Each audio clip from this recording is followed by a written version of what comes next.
Hey, John. Lies? What's lies?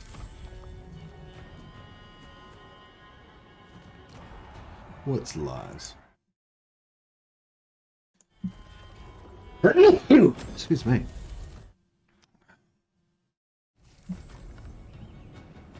Lied.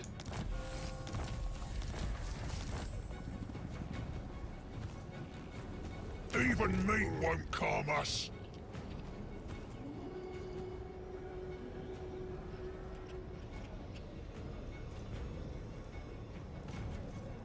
Slaughtermaster. I will not disgrace my ancestors. Ogre Slaughtermaster. I'm onto you. So I remember we were just in range to be able to get back into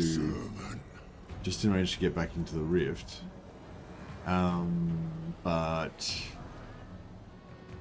what to do once we get into the rift? I guess we go to Slanesh.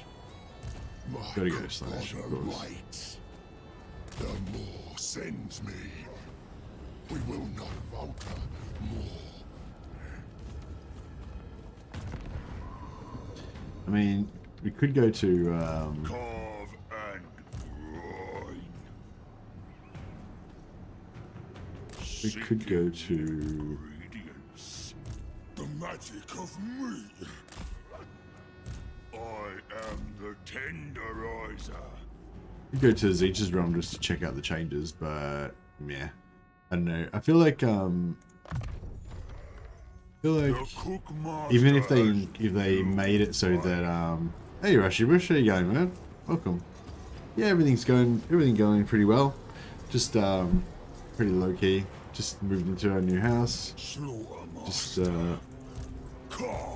you know, taking it easy. More's chosen.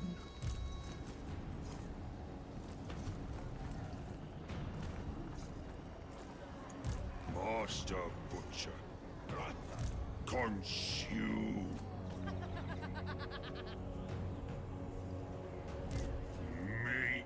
Meat. Yeah, thanks a lot for the super chat, man. Very generous. Yeah, no, things are going pretty well. Working towards a Firebelly stack. Hey, John. Not really a Firebelly stack. My old version of it was with the Firebellies because the Firebellies gave you, Firebellies were kind of like Arcane Conduit. They gave you Arcane Conduit, so you could use the exploit of the old Winds of Magic, the old Infinite Winds of Magic. But now that Arcane Conduit doesn't do anything anymore, you don't really need the Firebellies. You just want more Butchers.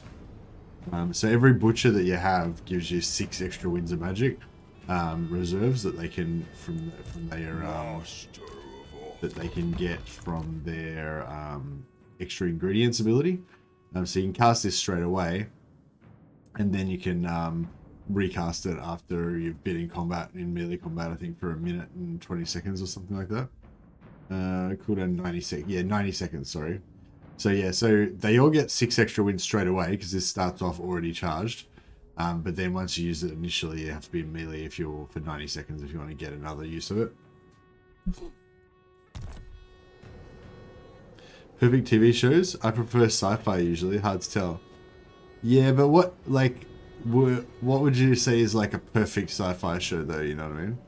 Like, I feel like there's certain shows that, like, I don't know, there's some shows that sort of are very formulaic, you know, and they're the ones that you generally are not very good because they stick too closely to the formula, and if it's just the same as every other show because it's exactly the same formula, then it's no good, you know. But then there's ones that do it differently, slightly, but then they sort of create the formula for everyone else to follow after that. I don't think there are any perfect sci-fi TV shows. Yeah, true. What I was originally talking about, there probably aren't really. They tend to be a bit lower in quality, but I mean, I don't know. You could probably I could almost say that the original Star Trek Next Generation was like almost a perfect sci-fi show. It was perfect for what it was, you know what I mean? Some may say Firefly, but not me, I guess. Yeah, Firefly was not perfect, but it was good. I mean, it had like a couple of things about it that were really nice. That just, like, I feel like Firefly, the main thing was the, you know, it kind of pulled on your heartstrings a little bit, you know. It definitely wasn't like a hard science fiction type show. It was more like a space western, if anything.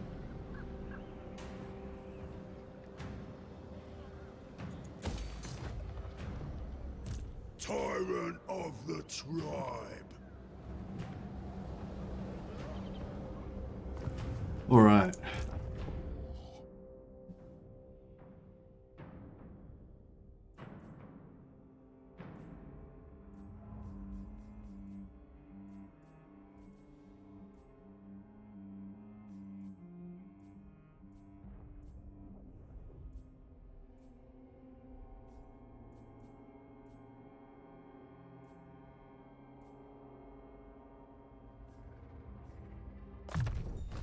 No more. It will bring you meat. This guy's nearly about to hit immortality. It's pretty good.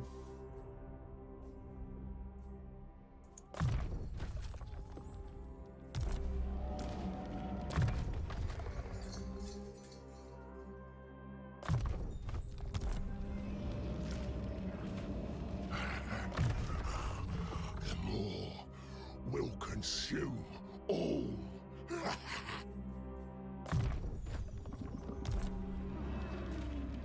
Like Battlestar Galactica, I like Battlestar Galactica, but it's definitely not a perfect TV show.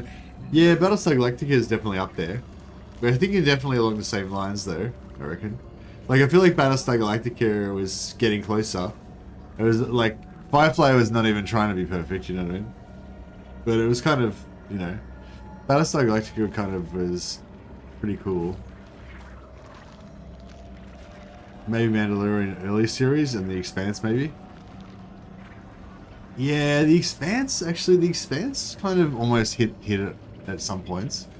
Like maybe episode 5 of The Expanse or something, after everyone, all of the people got together, you know, after all the characters kind of combined, and you had that feeling of them being like a team, or no, you had that feeling like them being a family in space, you know, going on their adventures and stuff. At the start, when all the characters were all kind of separated, it wasn't as good, I don't know. Alright. How's this working? Did Midland didn't... Oh, Midland did definitely... Yeah, damn. I was hoping to try to get Midland on our side at some point, but didn't really work out.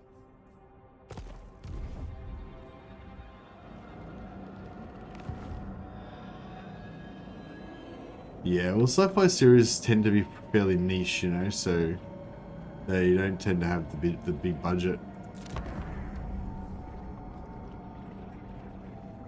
Like, if it's a sci-fi series, you're already like narrowing down your potential audience by quite a lot, because a lot of people just, you know, naturally won't watch science fiction.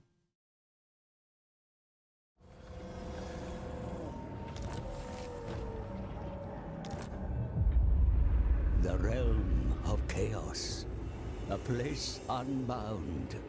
The constraints of Dude, the how come we mortal didn't get this last dimensions time? have no effect. Only the whims Gravity of the dark Falls. gods. Gravity Falls. That sounds really familiar. I don't remember watching it though. Where no ruinous power claims influence. In the Forge of Souls, Bellicor lurks, and Ursun dies. Until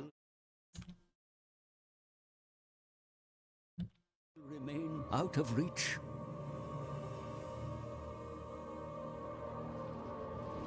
The Dark Prince's realm. Temptation, lust, and gluttony abound in this realm of... I saw the anger princeling of chaos, and he was not.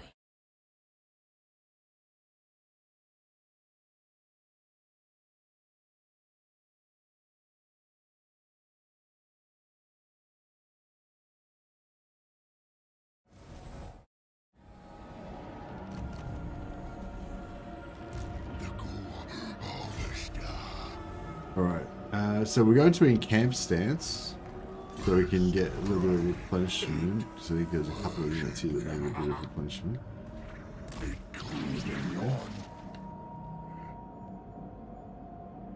Hey Sam Ben. No worries, man. Well, thanks for dropping by and saying hi anyway. Appreciate it. I will slaughter. I will butcher. Okay. Yeah, well, that's the thing. There's different. I mean, I think what we're talking about at the moment is like, you know, TV shows that are really like the top of the art form, you know. And I think that those 5 that I named there are like 5 of the top best TV shows ever made. Like Rome, HBO series Rome is like one of my personal favorites. And there's actually probably a lot more than that that I didn't mention, that I didn't think to put in my top 5 list, that were like, that were possibly just as good, but they didn't go very long. Like they were only like 1 season or 2 seasons or something. So, you know, they don't stick in your mind as much. Like they were amazing, but you just kind of watched them and then forgot about them straight away. For whatever reason. Like The Killing. I don't know if anyone's seen The Killing, but I feel like The Killing was a pretty good TV show. But that was only, it was like 2 or 3 seasons, but I don't know. Hey yo, let's go, indeed. Oh yeah, so one of our settlements was under siege.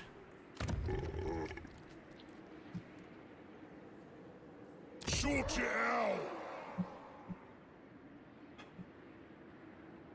I thought we got a message saying that one of our settlements was under siege. Don't think you watched any of those that I put there. You never saw Sopranos? Maybe it's because I'm a bit older, like most people here.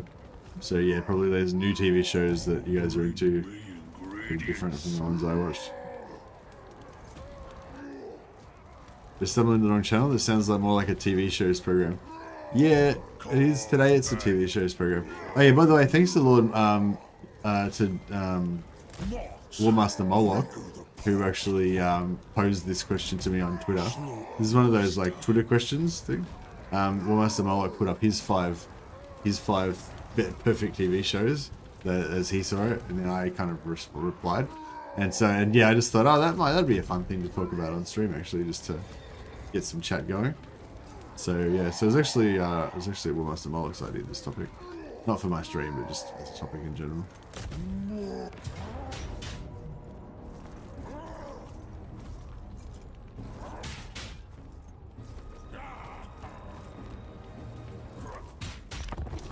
I feel like we're gonna lose our camps again. Which is a bit of a worry. We need to hire a crap load of Noblars.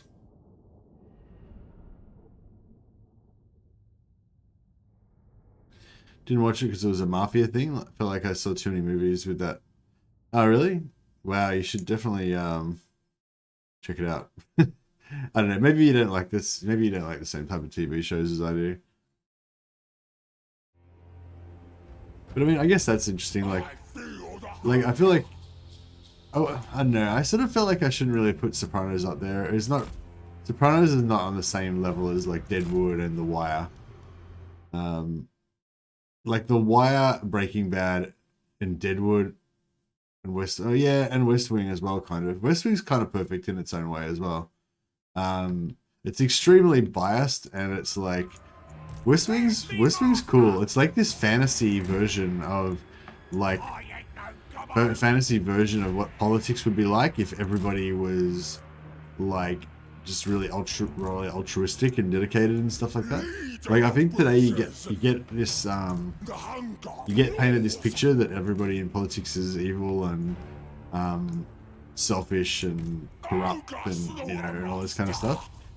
Whereas yeah, the West Wing is like this weird alternate universe where everybody in politics is like, you know, good, basically. Everyone's good and like doing their best and like really trying to you know, help make the world a better place. And it's, I don't know, it's pretty cool. It's a nice world. It's a nice world to live in, you know. It's the opposite of reality. Well, no, I don't know if it is the opposite of reality. I feel like we get this idea that the world's like this terrible dark place, but it's probably not that, you know, not that bad. I'm not saying that there's not, you know, there's not bad people in the world and people aren't corrupt and stuff, but I mean, you know, yeah, like, you don't get, like, you don't see any shows in the news about people just working hard and doing their jobs, you know? The only stuff that makes it into the news is when somebody does something really bad and there's a big furor about it or something like that, you know? I live in an Italian town. Seems like Lepranos and the Romans aren't really believable. What's the Romans? I liked House of Cards over West Wing. Yeah, day one. Yeah, well, that's exactly right. So House of Cards is like exactly like the opposite of West Wing. It's like exactly the opposite. It's like everyone's evil, basically. Well, actually, no, it's not really everyone's evil, is it? It's mainly just the main characters that are like utterly ruthless. The Slaughtermaster will. House of Cards was pretty good though. Season 1 of House of Cards especially was pretty good. I felt like House of Cards was, I think, a problem that a lot of TV shows are susceptible to is this thing where, I don't know how to explain it. Like if you watch a story, like a story on, you know, that's a movie or a book or whatever, like they often tend to be extraordinary things. Like it'll be a story about an extraordinary hero that did something that's almost unbelievable, or, you know, a person that was in a really unusual situation and they like rose above and did extraordinary things or whatever, you know. And that's cool. Like that's something that we're used to because, you know, that's what makes it a story. If something unusual happened, something exciting happened, you know. But when, you know, no worries, John. Thanks for dropping by, man. Yeah, thanks for catching up. But yeah, like, I think like having a story about something unusual that happens once is fine, but then when something unusual happens twice, 3 times, 4 times, 10 times, it starts to just destroy the whole believability of the show, you know? I don't know. I can't think of a good example right now, but yeah, anyway, like that's kind of what I felt like. That was one of the things, that was like the reason why House of Cards kind of fell down for me. Like the first season was sort of like, okay, these people are doing all this crazy stuff because they're ruthless and evil and stuff. That's cool. But then it just keeps getting more and more like hectic, you know? And that's a common thing in TV shows like these days. Like they have to keep the shock value up all the time, not just because it makes it exciting for you to watch, but also because if there's something really shocking happens, then people talk about it, and then you get this like word of mouth over the cool water cooler sort of word of mouth thing that makes the show get a bit more momentum. But unfortunately, I feel like a lot of times, like showrunners and writers, like they fall into this like, I don't know, it's not a trap. Like it's just, it's a technique that they use to sell more pay-per-views or whatever. Not pay-per-views, but you know what I mean, to make more money basically. Have a more popular show, but it damages the ultimate, you know, quality of the product basically. I feel like.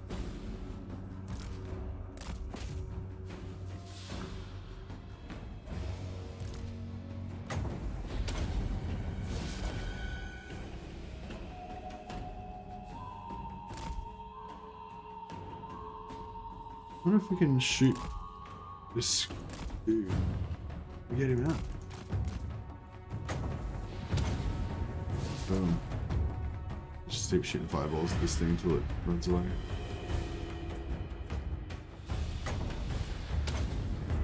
First 3 seasons of Game of Thrones are pretty perfectly done as far as being close to the books. Went slowly sideways after that. Yeah, actually, yeah. I'd say that Game of Thrones, early Game of Thrones, is probably one of the closest to perfect sort of sci-fi / fantasy shows. Immolation, incineration.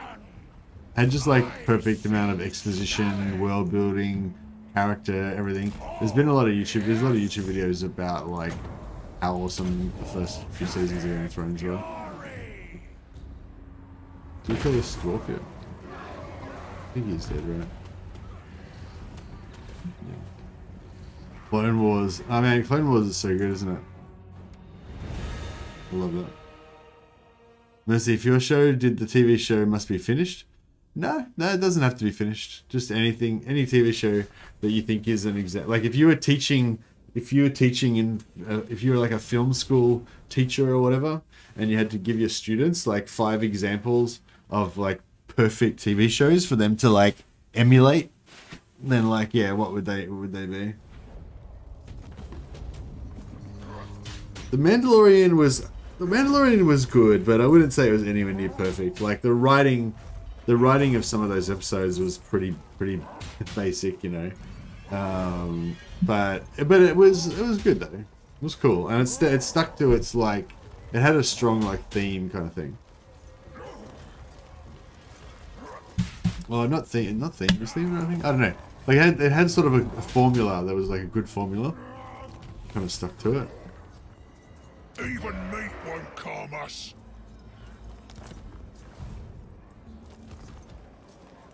Ogre slew a master.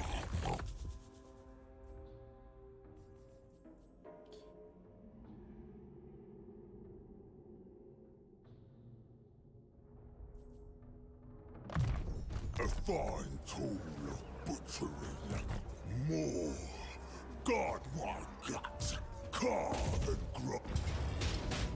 Let your hunger guide you. Scrubs? I never got into Scrubs.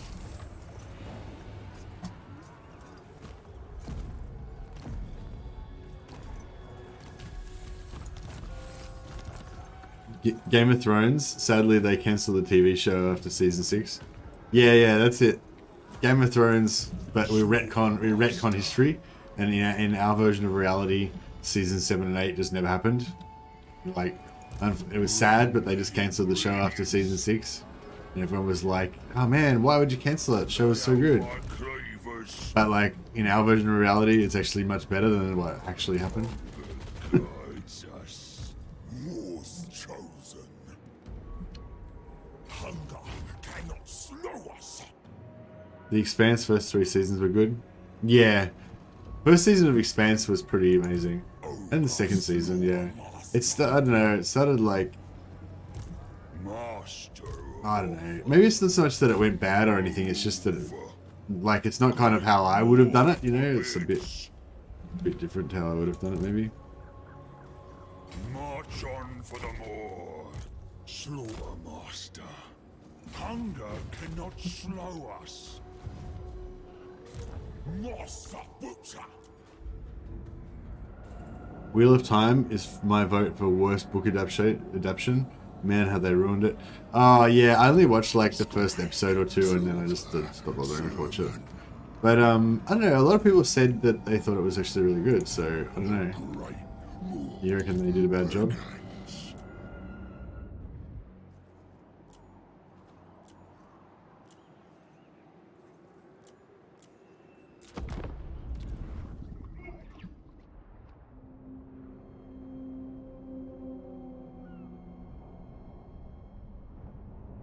Obi-Wan Kenobi was average, I would say. Yeah, Obi-Wan Kenobi was okay. It was better than, not as good as Mandalorian, but it was better than, the book of, what's it called? Bro, what else are gonna, what else? I should have built more Noblars last turn, I just realized. I effed up.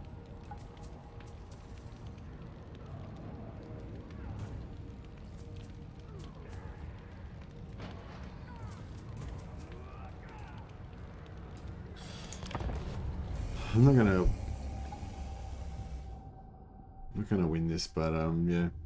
I loved Wheel of Time. I read Wheel of Time so many times, that show was not yet, yeah. Firefly was niche, but my love for it aged. Yeah. 2 Siths using Force on ships, was that a bit stupid? Yeah, that part where like Darth Vader like grabs the ship and like, yeah, that was pretty messed up.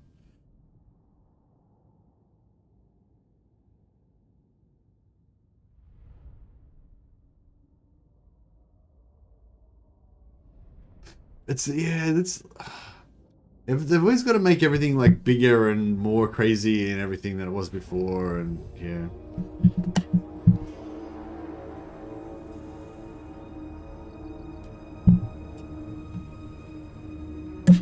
Yeah, it's like if he could grab ships and like pull them around and stuff, why didn't he do it previously in the series, in the show? Or even like in like the original Star Wars episodes, which was set much later, when presumably his mastery of the Force would have been heaps more powerful. He didn't, you know, he didn't do any Force ship grabbing then. So what's going on? Power creep, yeah. Yeah, I forgot that we were in a minor settlement. We might actually be able to do a bit of damage here, but probably not, because they're probably going to shoot the crap out of us. But, you know. I'm still happy that I came in and...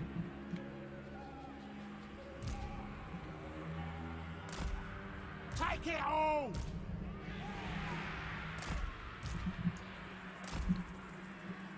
Just winning. Bring us meat! Take it all! Immolation! Incineration!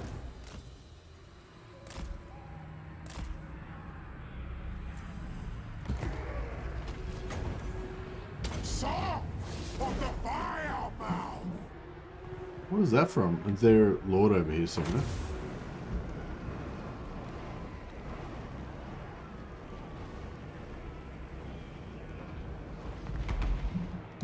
Spreading fire! Whoosh. Get movement. The flame spreads! Because the acceleration's not the best, is it?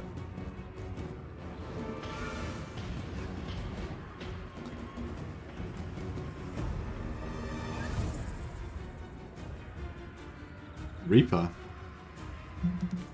Okay, was that sort of like a bit of a B grade show, but it was sort of a good concept? When do we eat? These ogre mates! Off we go! This way! Me!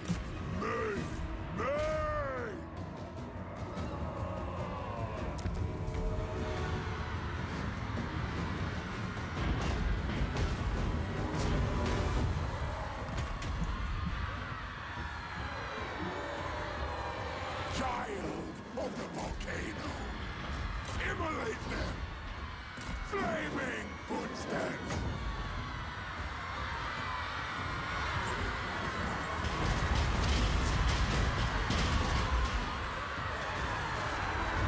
I seek challenge! My blood burns! These horses. Good. Fine cavalry! We got archers here shooting us from outside. Take it all! Actually, I think it's Here we over go! here. Priest of the volcano!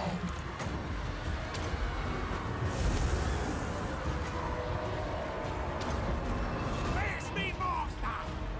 War together! Yes!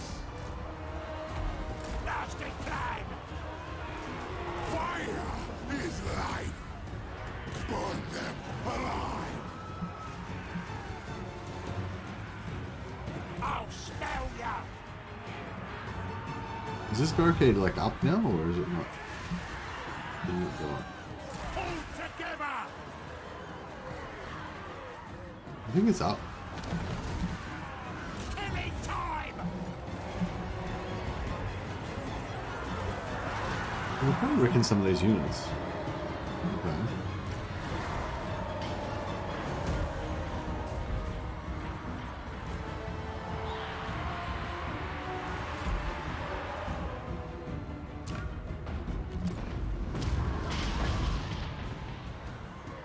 I ain't no gobbo!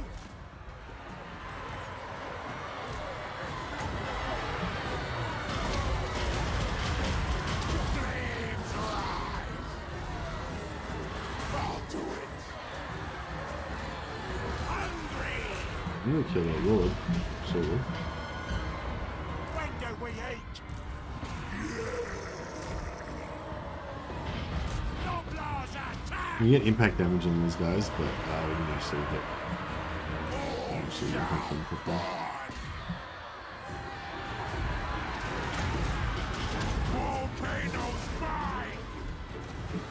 got me. Oh, nice. Oh yeah, I drilled him. Maybe like 3 more like that, and we can actually kill him. No, if we want to try and kill him. But... yeah, we drew those. This is pretty good.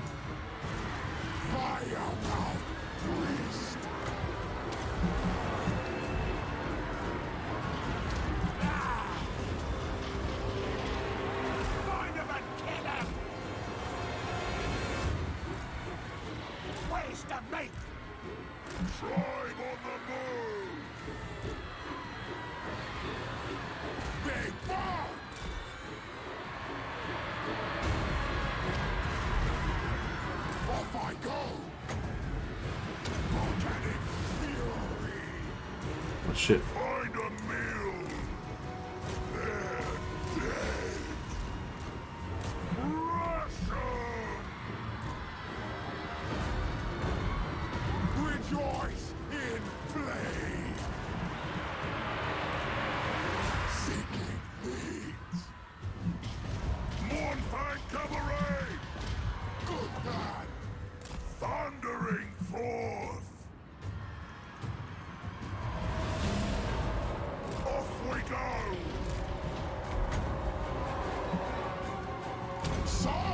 We have 2 more fireballs and we're... Killing time! Alright. Real, right, 1 more fireball, I reckon we'll actually kill him. That'll be pretty cool, I reckon. Serve the ogres! These ogre mates!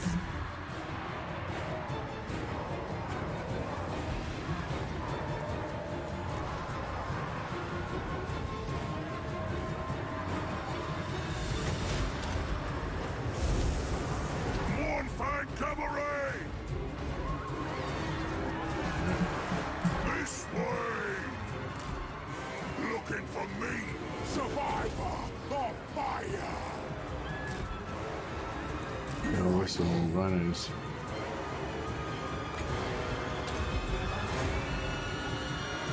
My blood! Come on, get him, kill him. Cabaret! Take it all! Helps the tribe! Delete him. Delete him. Yeah, excellent. Fire! Killed their lord. is That's pretty life. sweet.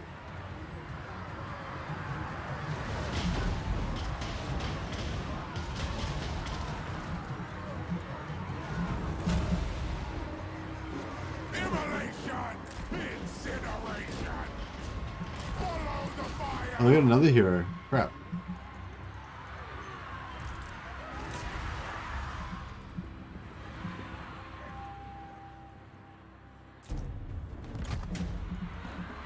Leg it! The flames rise! Incinerate! Oh crap, I was just about to shoot me. That's it. Volcano's mine! Find the mill! There he goes. Oof. Roast them! Hungry! Mournfang are doing good work.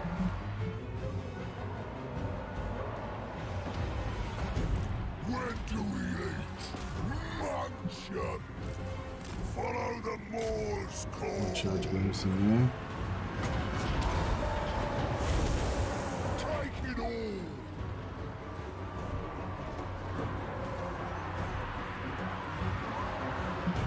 There you go, they're looking good. They're done. Scarper! Find a meal! Ah, I lost the Rhinoxes.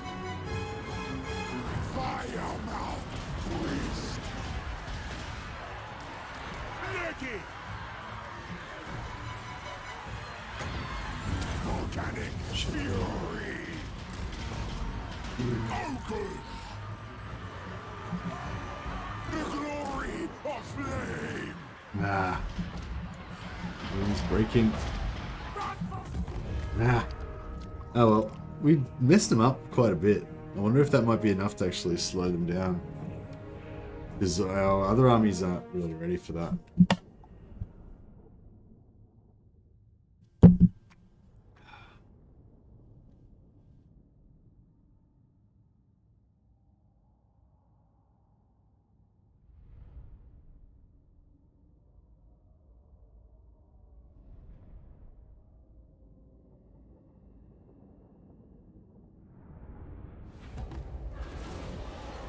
Hey, Click Monkey. Happy 4th of July. Yeah, thanks.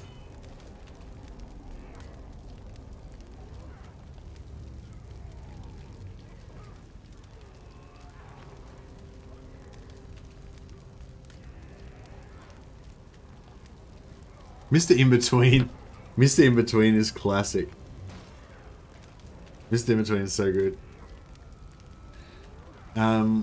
Kung Fu, Doctor Who, yeah, they're both a bit old. I don't really, like, I never really got into the new Doctor Who's. I really loved the old Doctor Who's. I think Tom Baker was my Doctor Who.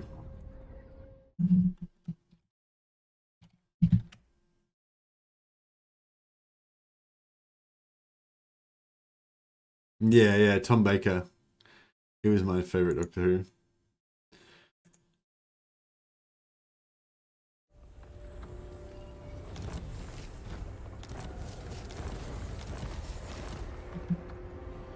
Yeah, so we gave these guys a bloody nose for sure, but it's not really enough to stop them, you know, they're still going to come. They're still coming on strong. Ogre slew a master.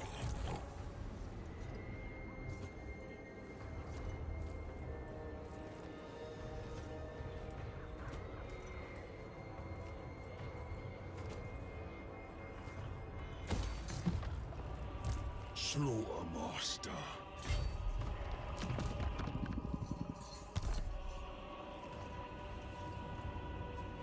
Tyrant of the tribe, Moors chosen. My recipes will grant them power. They will harvest the meat. Yeah, I think we need all of the... Slaughtermaster.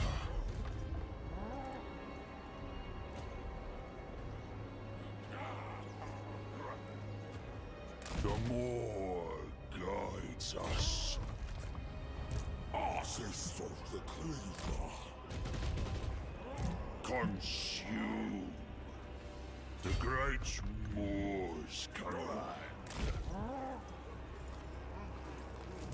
An affront to a riot. An impossible path. Yeah, it could be rough, but we shall see, we shall see.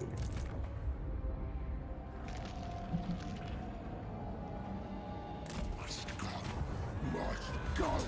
15,000, and we get a bunch of crappy items. None of these items are particularly amazing. Nope, we must move on. And the replenishment's kicked in, so we're all replenished up, so that's good. Good gold chevron trappers. Of the tribe.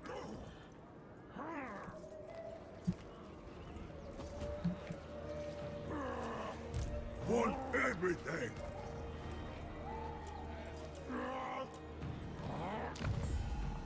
Good if we could get our rat friends to help us in this war against the elves, but... Warpstone? Did you say Warpstone? Maybe we can do a deal.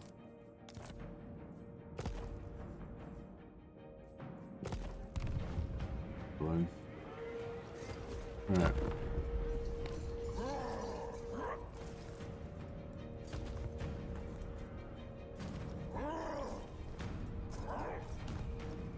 Do you think there's a 40k game in the makings? Hey Sebastian, yeah, I'd say so. I'd say so. I think it's highly likely, you know. It's just, I mean, whether it's like the main team, I'm guessing, is like probably not working on it. He's probably not working on the 40k game right now, maybe. I mean, there's a chance that they're working on it right now. But I'm guessing the main game team is probably working on like Three Kingdoms 2 or the next historical Total War or something like that. And 40k is slated to be like the next thing that they work on after that. That's kind of like my guess, but I don't know, just no idea really, obviously. But even if that's the case, I'm guessing they've already had meetings about it. You know, there's already been some planning done. They've already discussed, you know, they've already contacted Games Workshop and discussed the possibilities of getting licensing and stuff like that, you know. So I mean, it may not be like full steam ahead, like actually underway being built right now, but it's like the process is already underway. I'd say is quite probable. But yeah, no, I've got no idea. Obviously, I don't have any insight into the gaming industry or anything. I don't have an uncle that works at CA.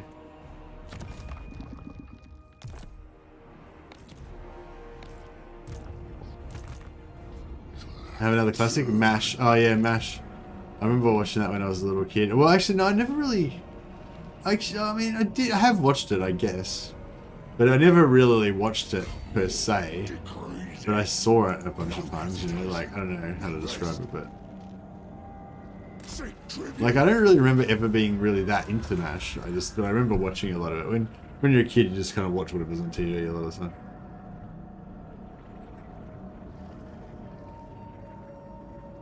Yeah, see, growth is no good for ogres because you need what you want for ogres is camp growth.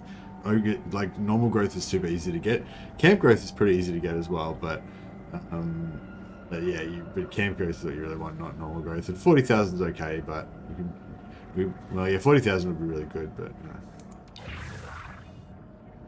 MASH hasn't aged well. Yeah, MASH is pretty old, so I imagine would be not very politically correct nowadays. There'd be probably a lot of, you know, pretty bad stuff. Where was MASH set in Korea? I can't really remember whether did they ever like have a bit of like empathy towards the Koreans and stuff, or how was it sort of? Because I feel like if you had a show like MASH now, you would have to.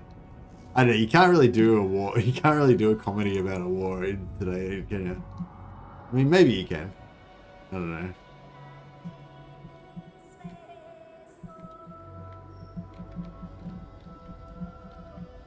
MASH was pretty cool though, like the way that they did the combination of like this sort of, I don't know, sadness, I guess, about different stuff mixed with comedy. I feel like all good comedy always has sadness in it as well. Master Butcher, conceal your mass. Carve and grind. Huh? What's wrong with this guy? Master Butcher, emissary of the war. Why can't that guy go into normal stance? Carve and Sure. Well.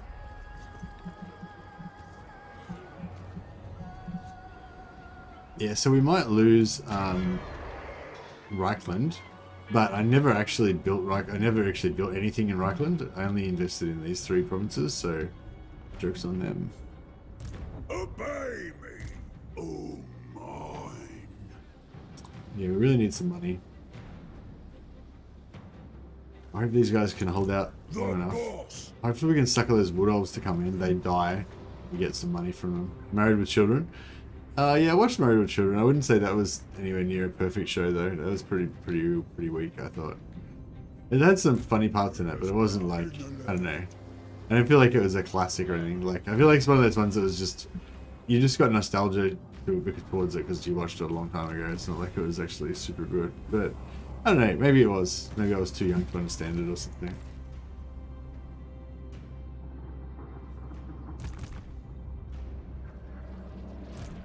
Yeah, the original topic was like perfect TV shows.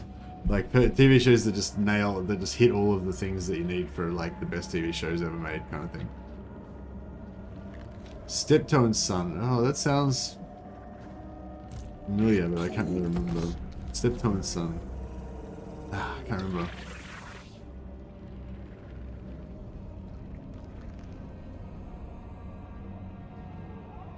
If you have no problems with anime, for me, Code Geass, how do you say it? Code Geass, he's 100% perfect. Maybe I should watch that. Is that on Netflix at the moment?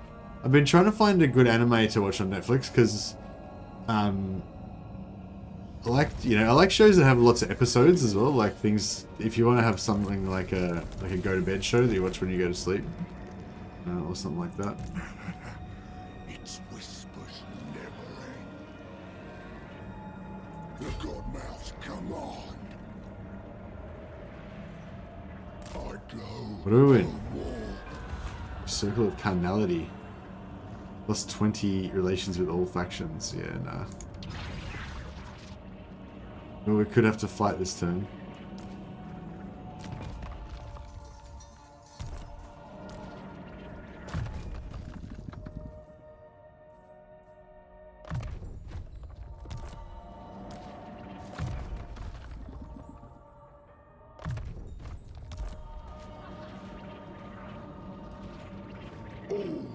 Is meat. Only meat. And we're going broke. Maybe we should get rid of this level 1 guy. He's not really going to add too much to the scene. And without him, we can actually... The meat must not see us. The slaughter master abides. Consume. Alright, so we're both in ambush stance now, so I'm hoping that this guy Could I? will, like, come and attack, but... Yeah, no. In charge. What are we up to? 10. Oh, we're gonna get an army spawning out of here in a second. Okay, Asgore we need to protect.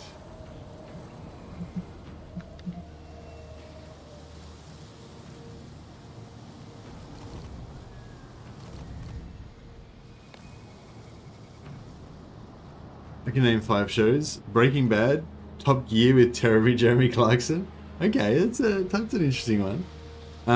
James May and Richard Hammond. Top Gear with Jeremy Clarkson, James May and Richard Hammond. They're still together on Amazon. Grand Tour, South Park, Spartacus, and The Wire. Okay, that's a nice one. That's a good one, Melon, and very different from mine. And I thought that, but I can sort of see it. You know, like obviously we're different people. We've got different stuff. You know, Spartacus. Yeah, Spartacus. I feel like sort of was perfect in a way for what it was. You know what I mean? But it's just like, you know, swords, tits, and mainly just swords and tits, I guess. You know. But like it was sort of unashamedly did what it did, you know, and it was pretty, yeah, it was pretty good. Obey me. I wouldn't put it on the same level as like The Wire, but like, you know, I said, by the way, this is not necessarily about the shows that you love the most. This is about the shows that you think are like perfect shows, you know. So like The Wire is like, I love The Wire, and I also think it's like a almost perfect show. But like I love Rome HBO more, you know, and I think HBO Rome series has just got something that's sort of almost like magical about it, you know. It definitely hits a lot of the marks of being like a perfect show, but it's not quite as perfect as like something like The Wire or Breaking Bad or something like that, I don't think. But it's got this, it's sort of like historical Total War, you know. It's just got this special extra something, you know, that just makes it like, I don't know. Consume. I love HBO Rome. Spartacus took some inspiration from samurai movies with the bloody scenes in a less splashy way. Yeah, for sure. But I think Spartacus also took a lot of inspiration from HBO Rome as well.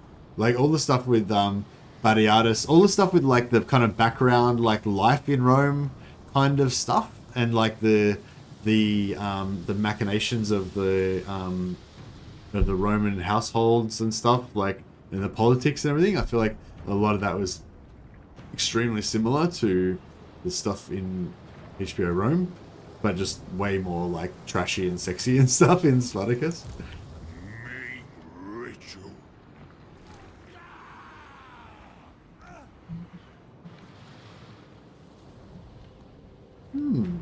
How come we didn't get an army spawn out of this one?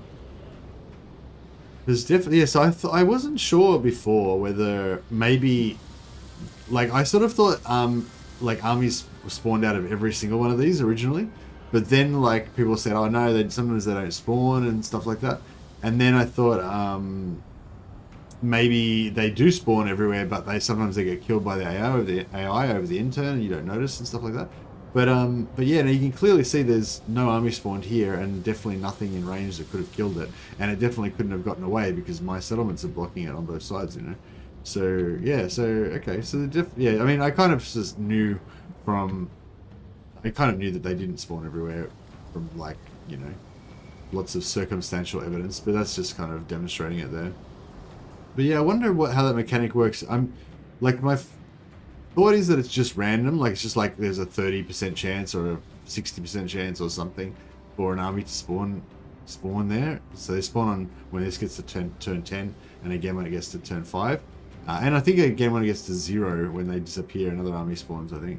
But yeah, they don't spawn everywhere. But it's like sometimes, like I've had times before where they've spawned at pretty much every single rift. And I've gone around and killed every single army in like the one turn. And it's been like 50 armies that I've had to fight or something, you know? And then I've had other ones where there's only been about like 10 scattered out through the whole map. So yeah, it's, I don't know, it's weird. I don't know how it's figured. Oh, we're out of food. Crap. That's why we're taking attrition. I was wondering why we're taking such bad attrition. I think you should have like a special ability that you can use to like eat, and like I should be able to delete one of these Noblar units and eat them.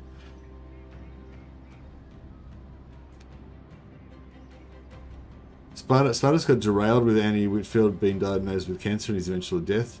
Liam McIntyre did a really good job though filling in his shoes. Yeah, for sure. Yeah, the actor that took over was really good as well, I think. Do you reckon the actor that took over was almost maybe even better? I don't know.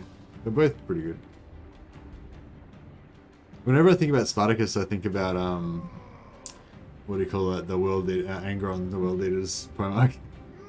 Spartacus was a Thracian. My theory is, in theory, my ancestors are Dacians, which is a group part of Thracian people.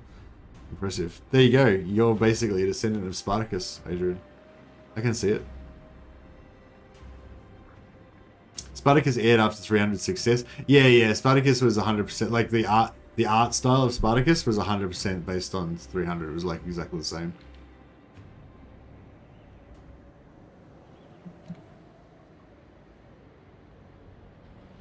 I need these guys to get suckered into coming into this ambush.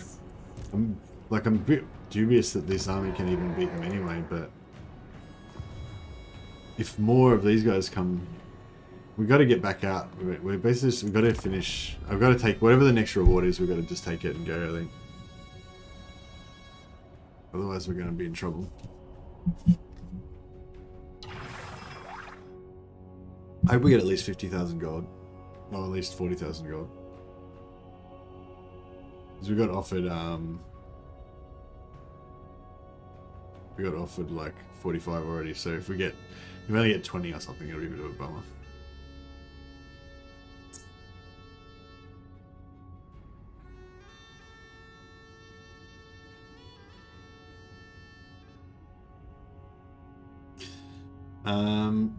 Yeah, was there any new start positions today? I think the new start positions yesterday was just Cathay, which is a bit of a letdown. I feel like they could have done 2 today or something. They could have given us Cathay and something else. Because they did the start position reveal for Cathay and it was just like, Cathay, both the factions are in the same place they were in before. It's like, alright, well that's pretty fucking, a bit of an anticlimax, you know what I mean? But, oh well. They could have chucked us a bone, given us a free LC Lord or something. Sure, not giving us their start position. Cathay has the same spots. Yeah, that's what I'm saying. Like, I feel like if they were going to give us... Oh, we got Talisman of Preservation. Nice. I was going to say, if they were going to give us... Oh, we lose that. Oh, I thought that was just stay there until we eventually sacked it, even if it changed hands or something like that. But nope.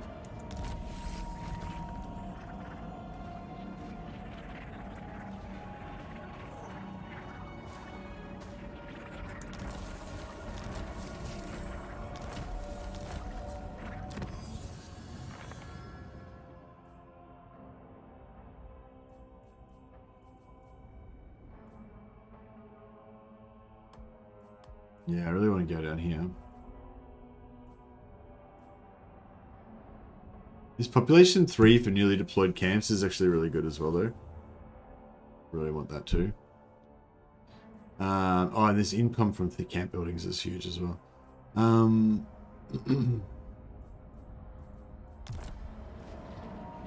Right, we need this. We need it. Make camp. Come on. Meet.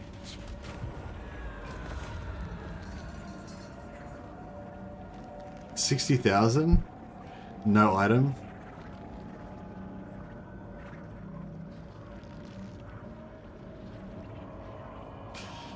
Should we take the 60,000? Or should we go all the way and hope for like the big reward?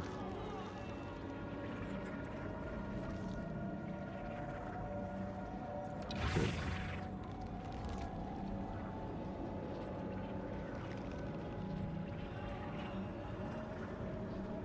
How come I'm getting like... It looks like we're getting replenishment, right? How come I'm getting replenishment when we're still starving? Not sure what's going on there.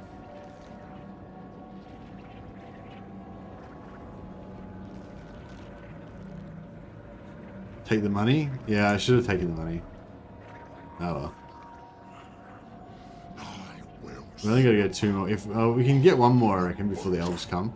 We might be able to get 2 more. So there we go.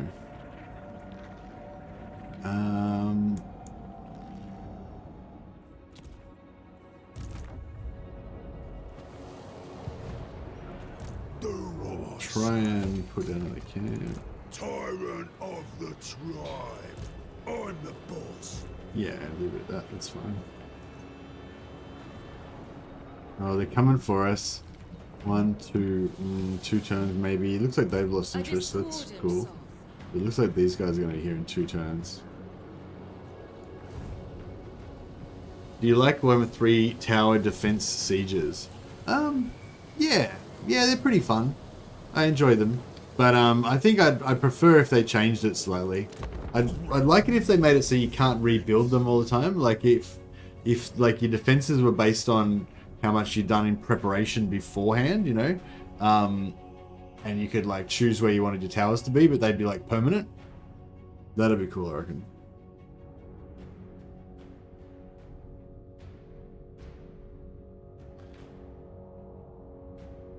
Yeah, it'd be cool if like when you did like you could do like upgrades to your settlement and they cost like 2,000 gold or something, and that would let you build a tower or something.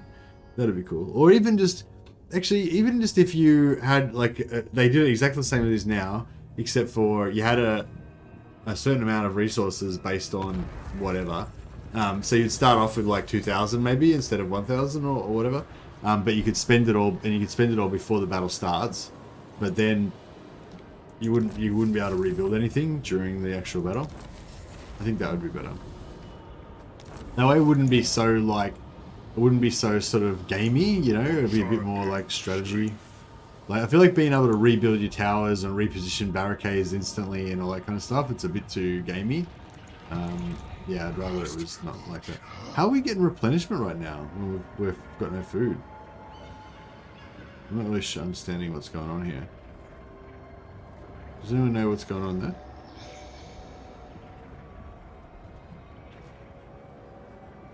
We will not falter more. Okay, now we seem to have kicked in the Goes. Dark Prince's Paramour. Yeah, I feel like we should take that. Actually, this is shit for ogres because we don't care about growth. I mean, all heroes and lords increased by 5 is okay, except for like when you know that you could get a version of this where all heroes and lords are increased in rank by 20. Plus 5 is kind of like yeah. And the Paramour is like normally it's like probably the best item in the game, or one of the best items in the game that you can possibly get, the Dark Princess Paramour. Well, not in Realm of Chaos. If you could get this in Immortal Empires, it would be one of the best items in the game. But in Realm of Chaos, it's not that good really because your main Doom stack is so much more prioritized. So this doesn't really help your main Doom stack. So the Sycophant, I reckon, is actually better than this because of the extra movement. But yeah, particularly for ogres, because ogres don't give a shit about growth really. So it's kind of like, wow. The 45k is still good, but we're so close now. I've got to go for it. I've got to go for the big reward. Hopefully we don't lose our camps. If we lose our camps again, I'm just going to have to quit this campaign in shame. Slaughter master. Artist of the cleaver.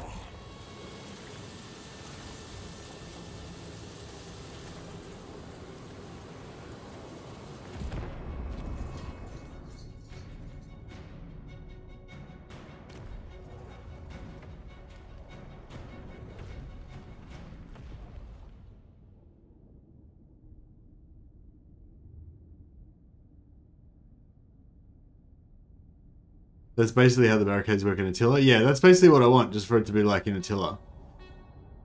Except I like how you can build the towers and stuff like that, but I wish it was a bit more like I feel like building towers and building barricades is something that should happen slowly over weeks and months and stuff while you're getting ready for the siege. It's not something like you should be like, oh, quickly, go build a tower on the eastern front. Oh no, we've got more enemies on the west. Go and build 2 more towers on the west and put up a barricade. You know, like it shouldn't be something that you're doing like really fast during the battle while they're already on the wall, you know what I mean? So yeah, I don't know. Michi tribute. Alright. We've got beasts. We've got beasts of Slanesh here.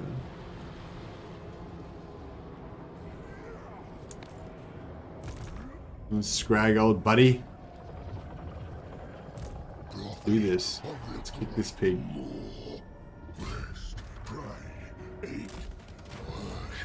Slanesh's blade. I don't really care about Slanesh's blade that much, but the 75,000 is pretty sweet. And Slanesh's blade is, you know, it's nothing to scoff at. It's pretty good.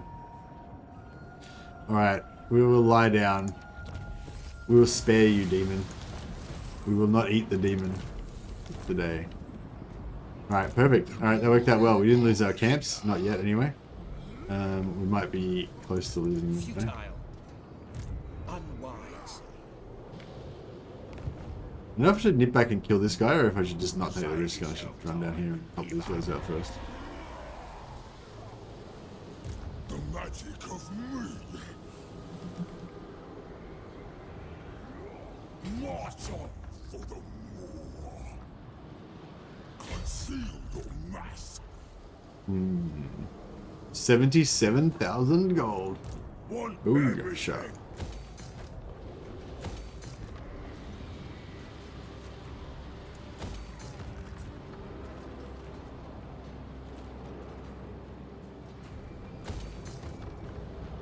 Just build everything. Just everything we can possibly build. Just put out.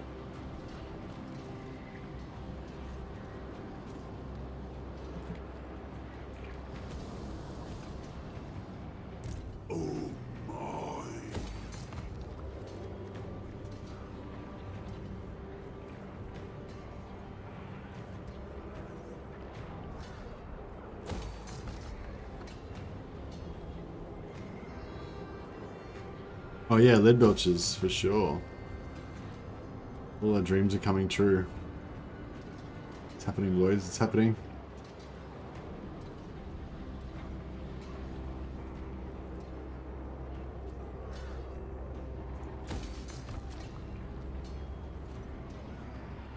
Do what I say.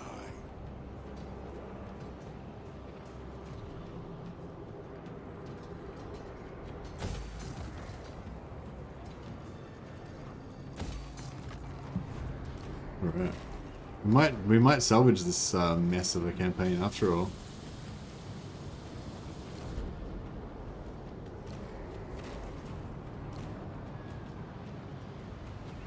Oh, you rotten right. Master of awful. Warriors today, ingredients tomorrow. Emissary of the war.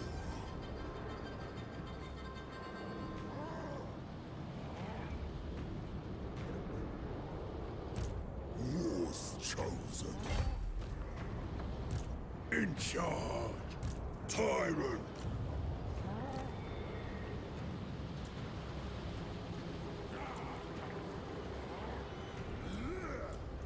The Moors Looking good.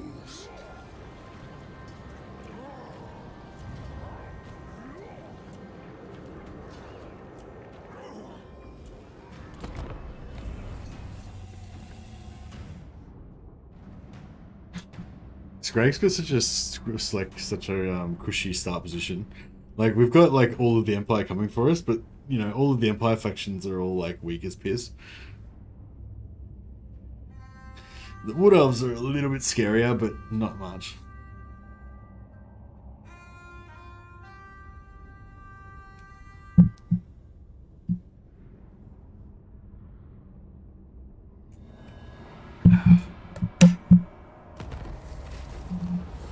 The Thracians, like back in the early days, there were Celtic tribes, I think, around Dacia and Thracia, that area.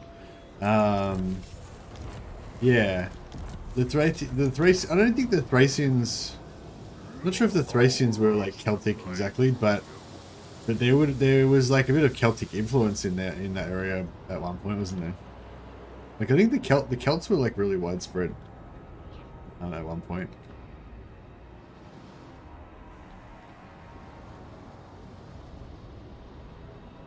One of your favorites also is Legion, the one about the like the angels and stuff, like fighting in the city.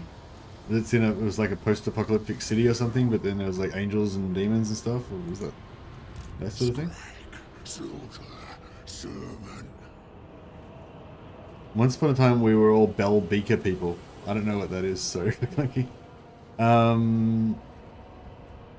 want to wipe out this army here, but I'm worried that these guys will come and smash all of our shit. A discordant song.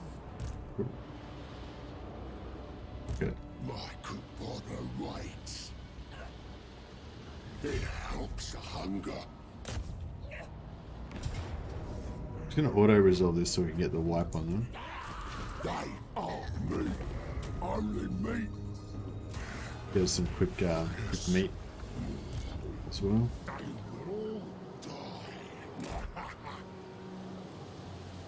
Speed, yes, we will. Right. No, we're still one turn away, but hopefully these guys won't get the jump on us just yet. Carve and roy. They serve, or they'll be served. Oh wait, there should be 2 camps, right? The ingredients. Aha, there's another whole other camp over here. My recipes will run low.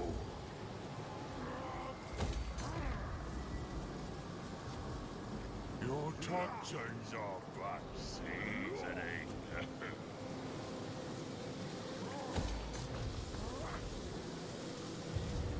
Tyrant of the tribe.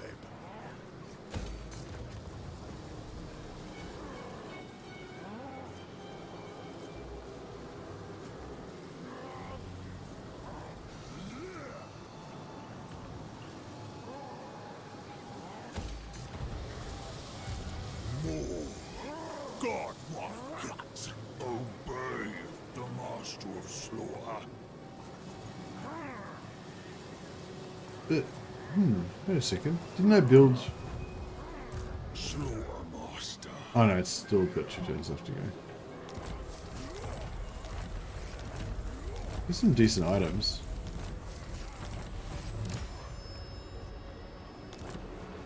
Maybe we should gear up some go guys. Begins.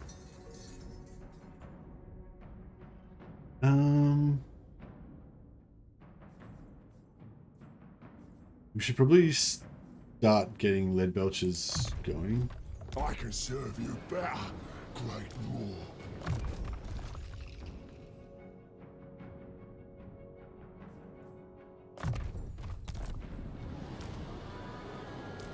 Your toxins are seasoning.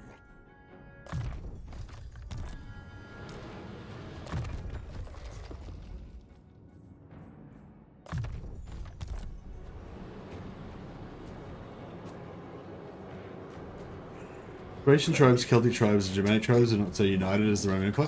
Oh yeah, no, I wasn't saying they were united at all. I was just saying, I remember seeing a map with like there was like Celtic tribes down in Iberia. There was Celtic tribes in Gaul, obviously, and there was some Celtic tribes in like northern Italy, and I think in like and in Thracia sort of area as well, like north of where Macedonia is, around somewhere around that area. There was some Thracian, some Celtic tribes around there as well, and maybe even other places even further afield as well.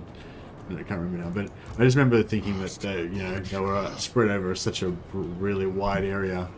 And in Ireland as well, I think Celts in Ireland as well. Maybe in England as well, or mainland Britain. This is I think around like early Roman Empire times kind of thing.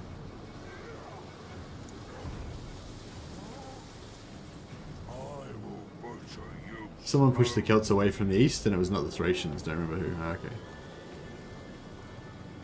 Oh, so the Thracians don't. There's no Thracian. There's no Celtic influence in the Thracians. You don't reckon? It's just like the Celts were a separate group from the Thracians. That was why I started the whole topic, because I was wondering if there was any like Celtic influence in Thracian society or whatever. Alright, hopefully this guy's going to get back before these guys get destroyed. Talisman of Preservation. Oh. Well, this is the only one that I actually care about. It's highly unlikely we're going to actually get it, but it's okay.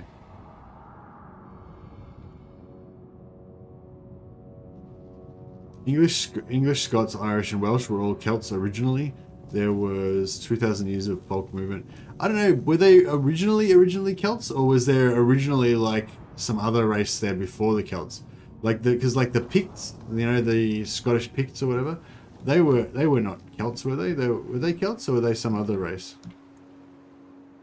I thought there was some other race of I don't know, smaller dark-haired people that lived in Britain before the Celts.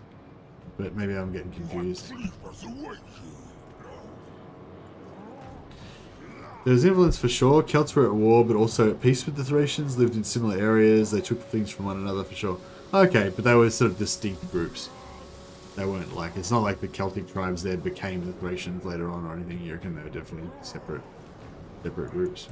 It calls Slaughtermaster. Alright, put this guy into trading stance so he can pop some growth on these guys as well. The magic of me. I kind of want to upgrade this to tier 3, but I kind of don't want to in case it sets these guys off to attack me. I'll just wait one more turn just in case. Man, I really want a boom maker big name.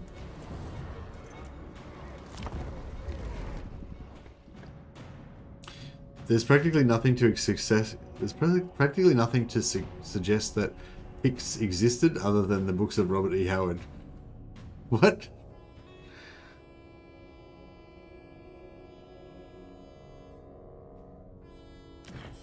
Must butcher something, but not you. Scotland was created by the Romans when they built Hadrian's Wall. People on either side of it became the Brits or the Scots. Okay.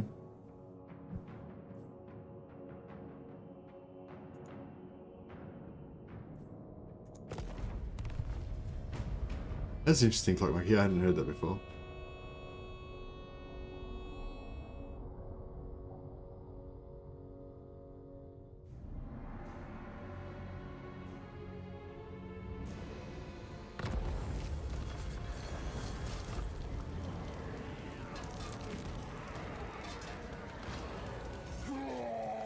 Just checking.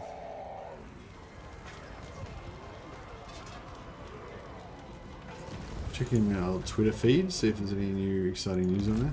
Okay, no, the Wood Elves didn't go after me, so that's cool. Right, let's upgrade Gristle to tier 3, and then we can start. So, if I was to put walls,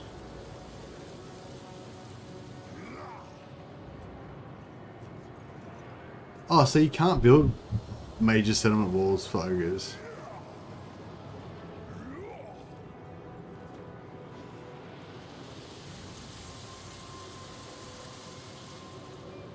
Okay.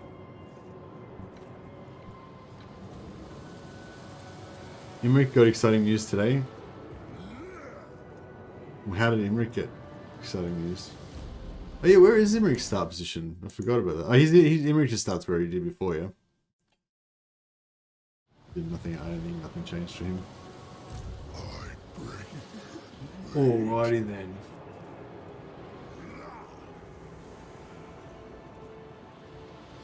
No, not possible. Absolutely not. I think we want to. I don't want to force march Scrag, but it's probably a bad idea.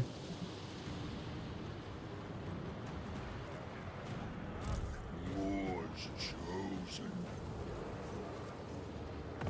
Move.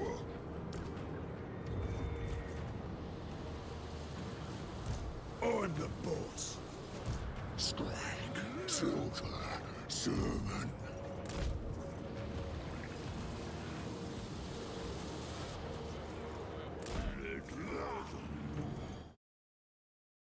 Hey, Mercy picked up Warhammer 3 on your recommendation. I'm really enjoying it. Playing Cathay is my first campaign. Oh, fantastic, man. If you get Ogre Kingdoms, yeah, I highly recommend Ogre Kingdoms as well. They're my favorite race. But Cathay's good as well. Cathay's a good race. All the races are pretty good, but I think Cathay and I think Ogres are the best race, and Kislev and Cathay are probably like the second best. I feel like they're a little bit more fleshed out than the Chaos factions, and then the Chaos factions are all pretty good as well. But I feel like there's a bit of a tier system like that. There's nothing innately better or worse about any of the factions. I feel like the Chaos factions are not as fleshed out as the Ogre Kingdoms. Like, the Ogre Kingdoms doesn't need much more DLC, whereas the Chaos factions I think definitely needs more DLC to finish them off.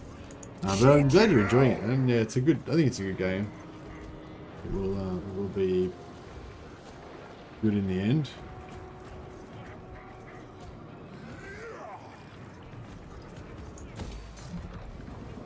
Biggest gut in the land.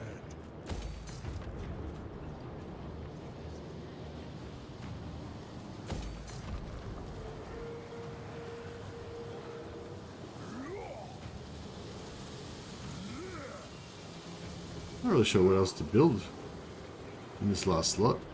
What are you guys building in your last slot in your camps? The Stonehorn building, or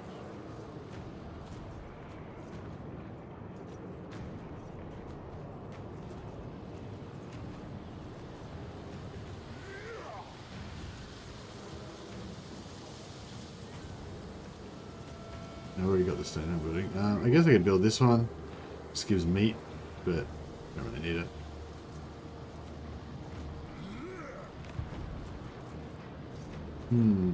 Corruption's bad.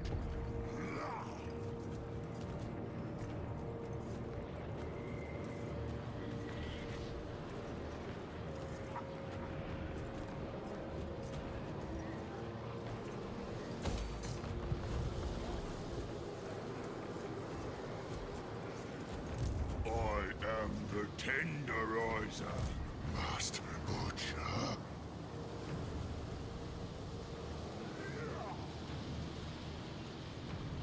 Oh, mine. Obey me.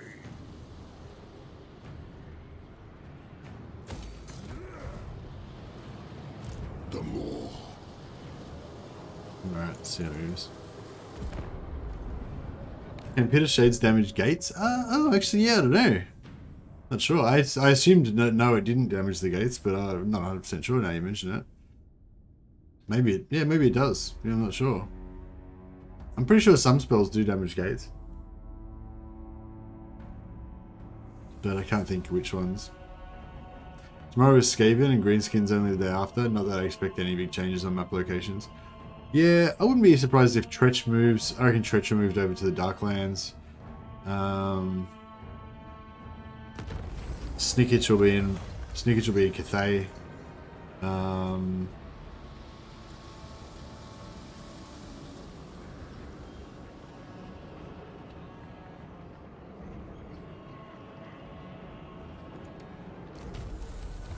You mean Sneakage won't be in Cathay? I reckon they'll leave Sneakage in Cathay. Like, he'll move from his Warhammer 2 position, but I reckon he'll be in his Warhammer 3 position. Or somewhere near Cathay, because they need some Skaven over near Cathay, I think. I mean, they could, you know, could do with some Skaven.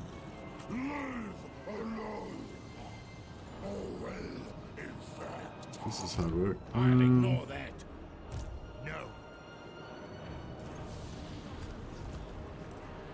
Want everything. Master of Awful. They will harvest them. Oh yeah. Got some lead belchers. Maybe we should get a couple more gorges as well. Warriors today, Just while we're being awesome. do what I say. Tyrant.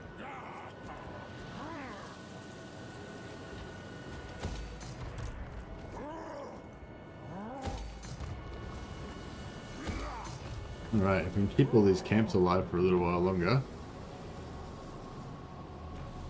I don't think we could put another camp up here, but I feel like that's a bit too close. Like, I feel like if we're gonna put another camp, I want it to be like here. We can start moving up.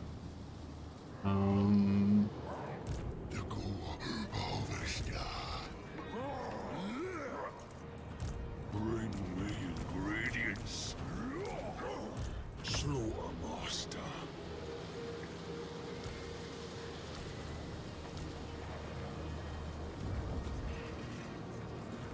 This guy should be able to kill that shitty Nurgle army, shouldn't he?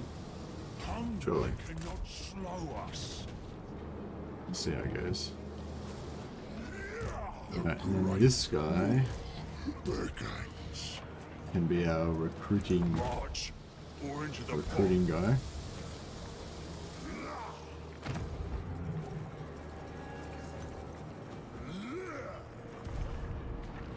Master Butcher.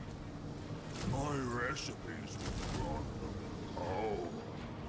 Obey the Master of Slaughter. Oh yeah, we need to put some items on before we get into a fight. They serve, or they'll be served. Warriors today, ingredients tomorrow.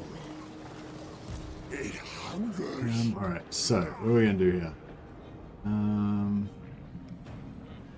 Where we go over to Isleheart first. I cannot. Why are they gonna attack this thing? In charge, I bring meat. Right, how about we put him like on the edge Onward. over there?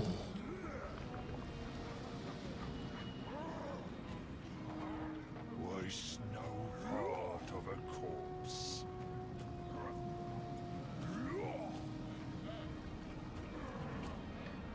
Seek tribute.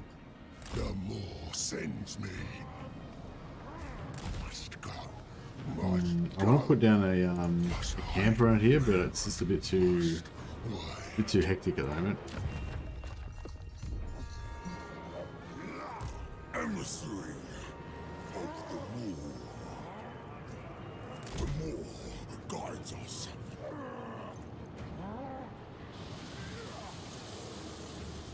Praise the ever-hungry mouth.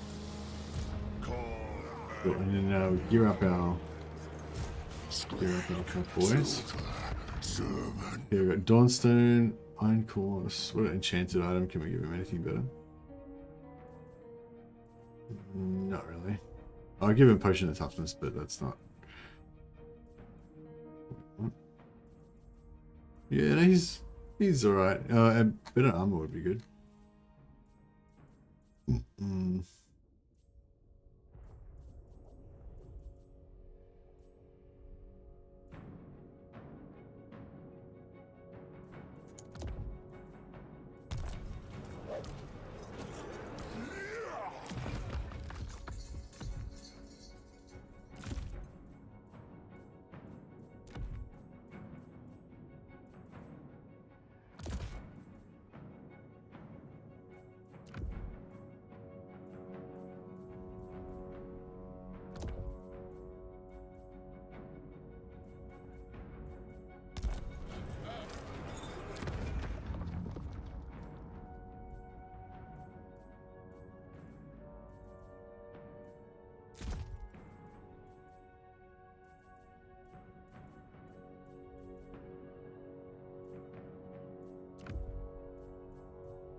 Enchanted item, I guess potion of toughness.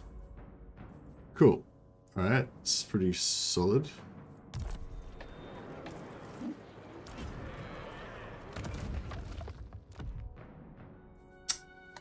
Need to switch that. There we go. Alright, Scrag's pretty tough now. Well, he's, you know, as tough as he gets.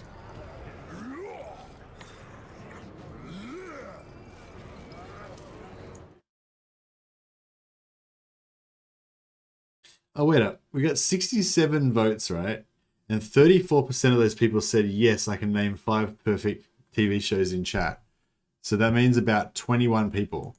But only about 3 people have named their 5 perfect shows in chat. So 18 of those people have indicated that, yes, they could name 5 perfect shows in chat, but they've chosen not to demonstrate that.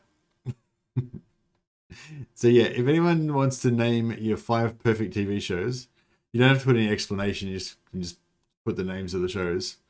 Then please do. I'd be very interested to know if anyone else has got some perfect TV shows. I think Man-Eater Pistols for the win. Really?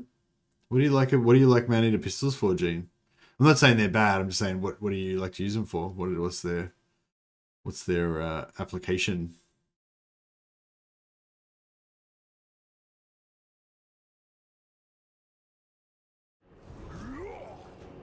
Prophet of the Great Moor.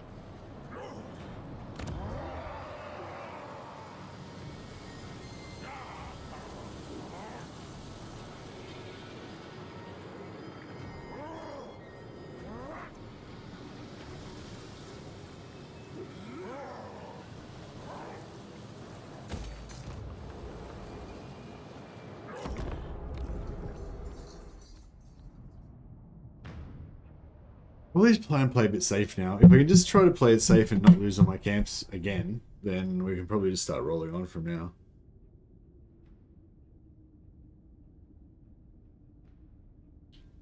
The only reason we aren't doing better than we are is because I keep suiciding my camps all the time.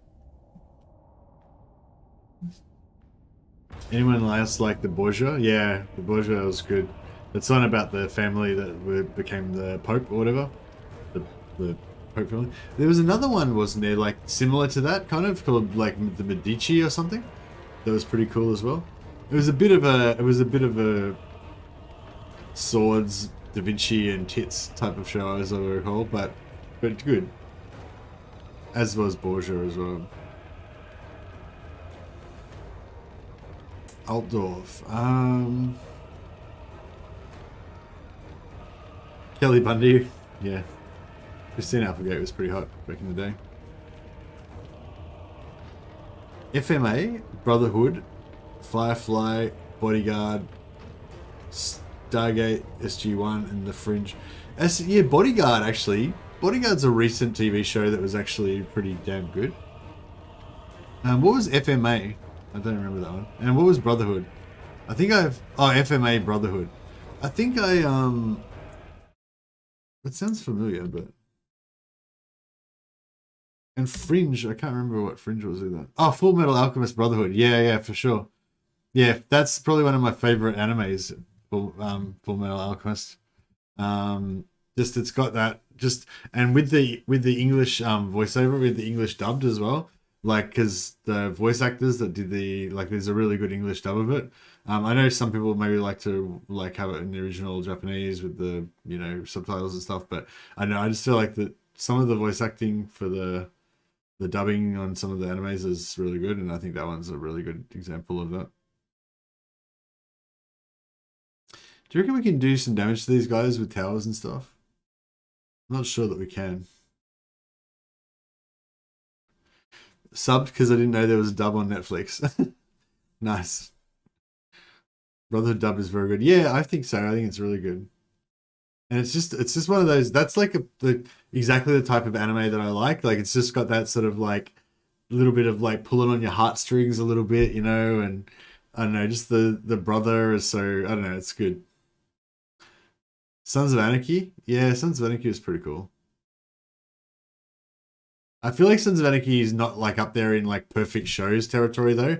Like, I feel like Sons of Anarchy was very much like genre fiction, you know what I mean? Like it's just all about like just, you know, leather and chains and motorcycles and stuff, you know. It was like the storylines were very, I don't know, like it's good, but it's like very like melodrama, you know what I mean? It's not like, yeah, just melodrama and genre fiction, like just lets you like, you know, live out your fantasy of being a biker and stuff, you know, a biker Viking. But it didn't really try to like be too much of a serious show, I don't think, you know. Psycho Pass. Oh, I never heard that. To watch TV, you need to turn your brain off a bit. Yeah, that's a good point actually. And there's certain shows that I've liked, but like I've had to like switch off my brain a bit, you know. Like with HBO's Rome even, like a lot of people don't like it because it's so historically inaccurate, but like I don't know, like yeah, I love it, you know. The Boys is pretty good. Yeah, The Boys is pretty good. The Boys is one of those things where it's kind of like, I don't know, it's like over the top and like it just exploits like shock and violence and all that sort of stuff and that like grotesque sort of humor and everything, but like it sort of does it unashamedly, you know, like that's its thing, so it's kind of cool or something, you know.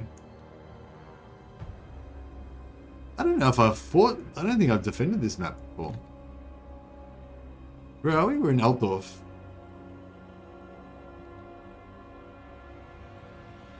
Why is this? Looks really weird to me. I don't really remember ever defending this map. It looks pretty. It doesn't look great. I love this though. Like, check this out. This is like a rally. Like, this is presumably in Altdorf, and this is like a rally field where all the armies set up. There's like a jousting. There's a jousting thing going on here. How cool is that? Imagine being in Altdorf and going to the jousting area.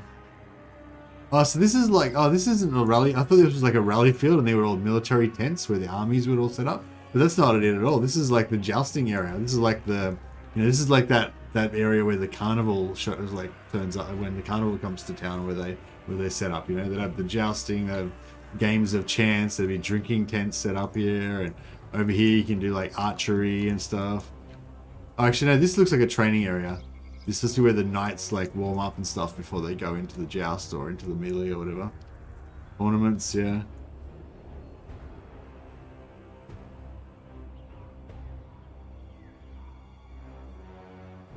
This is like just some dodgy neighborhoods of Altdorf.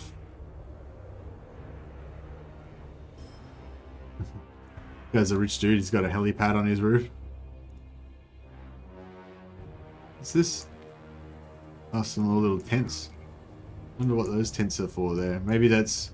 Oh, maybe there's like a little gate here. Maybe this is like a garrison or something, like a... Or like a knight's chapter house or something like that. And they've got like a little enclave inside the walls here. Or maybe it's just like a fort and they use that to control the townspeople or something. But yeah, maybe like some visiting knights, there's not enough barracks for them so they camp outside. There's another little campground over here. Oh, this looks like a market, like market stalls or something maybe.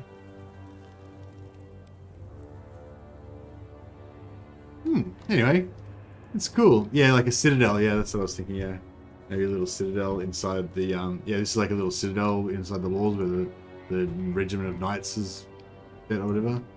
This one's a little bit smaller. This could be a different one, or it could be like a temple. Oh, it's got this thing on the roof. Oh, maybe this is the College of... Is that meant to be the College of Magic? Maybe.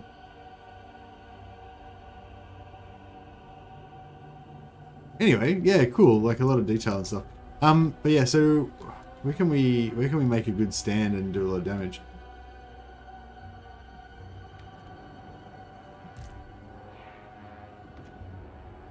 I feel like up here is probably the way to go, yeah.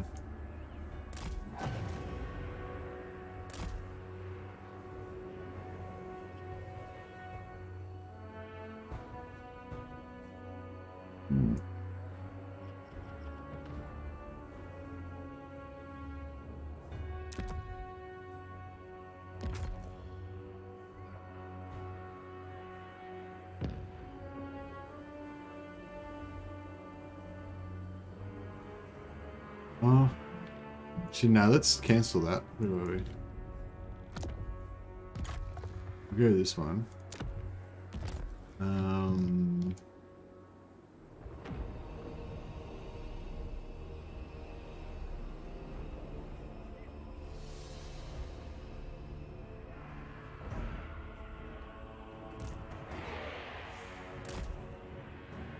No, actually, that won't be good. Yeah, no, whatever that'll be.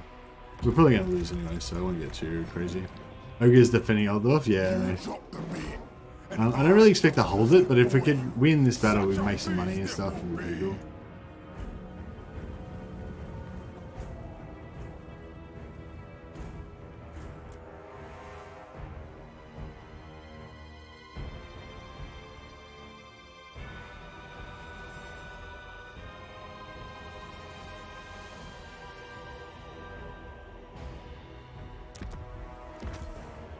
Oh, that's over there. Oh, shit. That's... Oh, god. Oh, this is not even a point here. What am I even doing? What am I doing? For some reason I thought this was... Oh, it is a control point. Wait up. Oh, it just controls...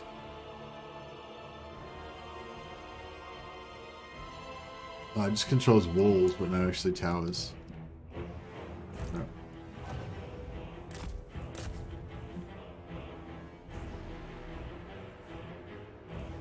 I'm gonna lose that tower. What a mess. What a mess.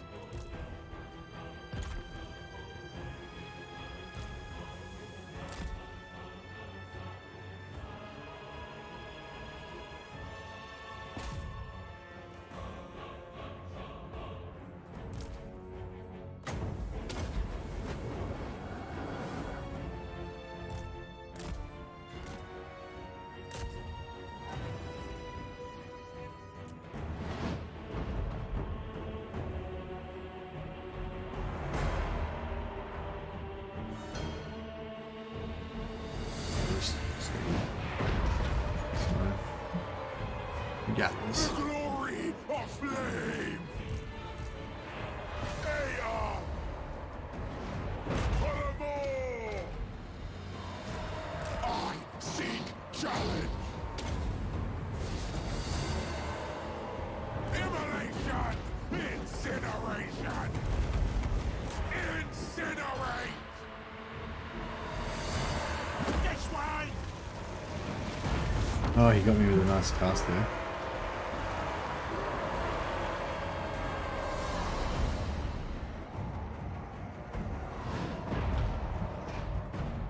Make sure we don't get flanked of something. That's alright.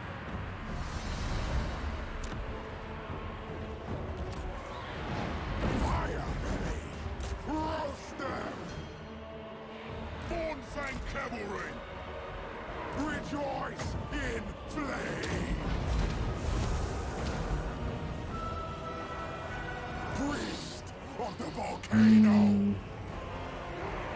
Yeah, I think this is no good. So good. All shall burn! Son of the fire mouth! Maybe we should pull back, try and pull back. Off I go! A little bit late now, but Fire try. mouth's request! Flaming footsteps!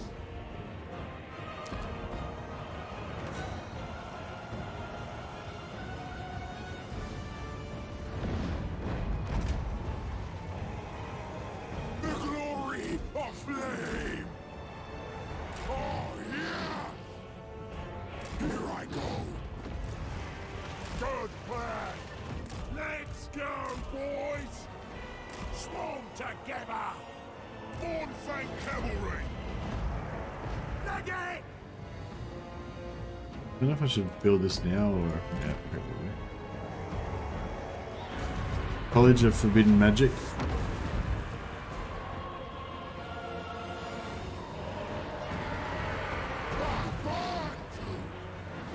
Immolation!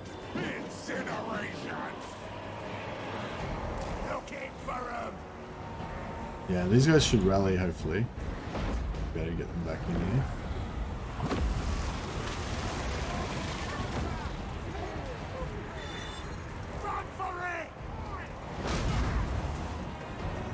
This tower should be able to do some work here. If we can just hold them in here. Tribe on the move! The flame spreads!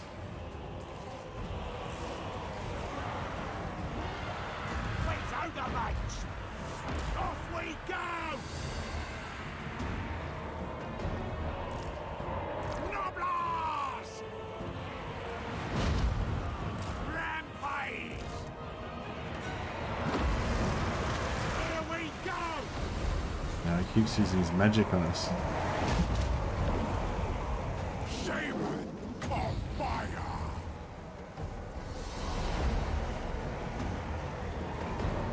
Cover!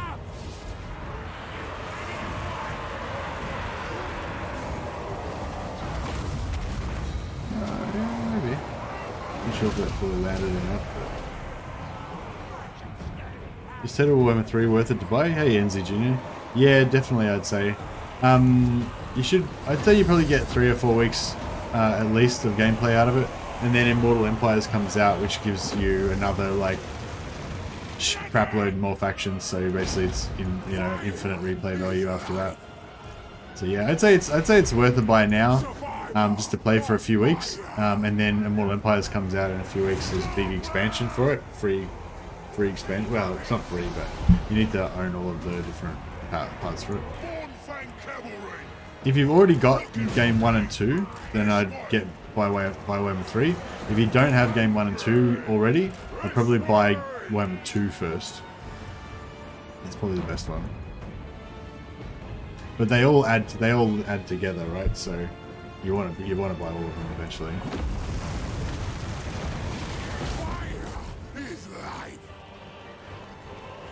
I mean, we could almost win this, but I just don't think we're gonna quite get there, you know. But it's like pretty close. Do I want to shoot into the front because this doesn't. I think it doesn't hurt our guys. It only hurts them. But if we knock our own guys over with cannonballs, that should give us invincibility frames, so we'll take less damage. So yeah, maybe if we shoot for this guy, that should maybe knock some of our guys around a little bit as well. Bornfang cavalry! No, that's not very good. Bring us me! Scarper! Oh no, everyone's riding. Volcanoes mine! All shall burn!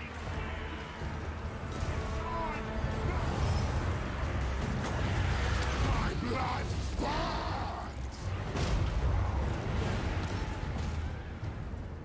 Hungry! Nah, I think we lost it. In my guts! Fire-mouth priest! Flames rise! Off we go! Follow the Moor's call! Yeah, no, I think it's Rejoice! it's all over. Flame! It's pretty close though. I wonder if we had have just started up here instead of fighting down here, we could have won it. Gush out, boys! Thundering forth!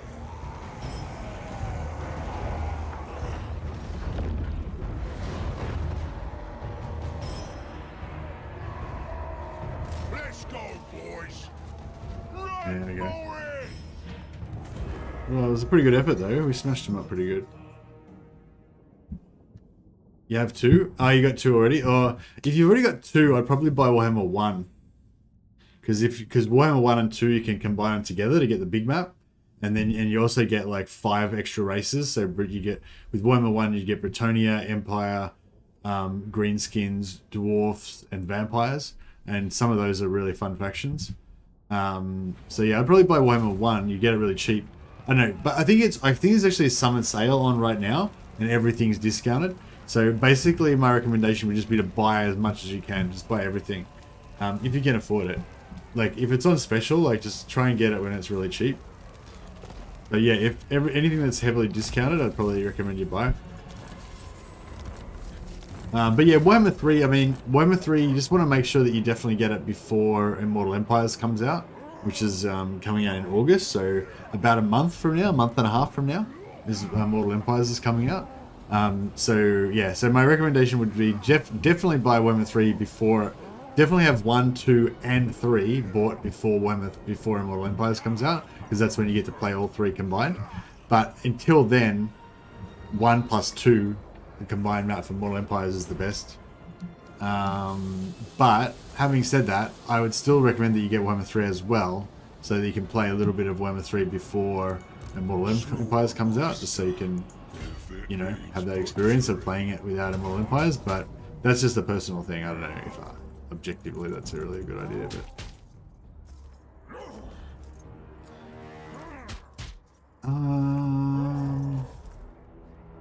no, we'll just auto this as well so we can get the wipe out. Get the 20 stack wipe. No use for the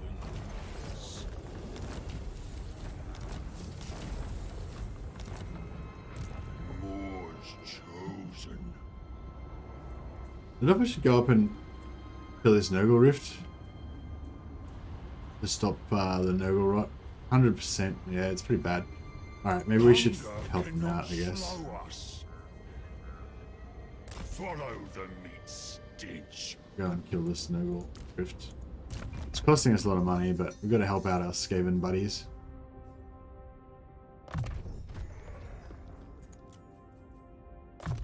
A fine tool of butchery. Tyrant of the tribe. Tyrant of the tribe. In charge.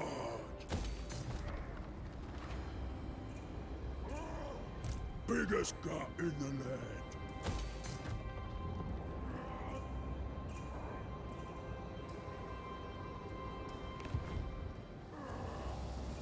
Ogres slaughter master.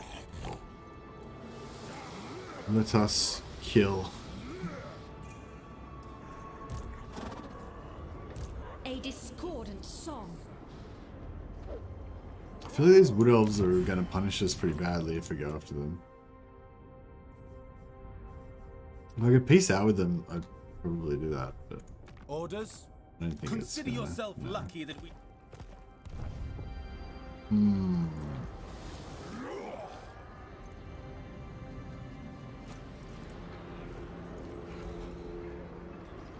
Scrag, slaughter, servant.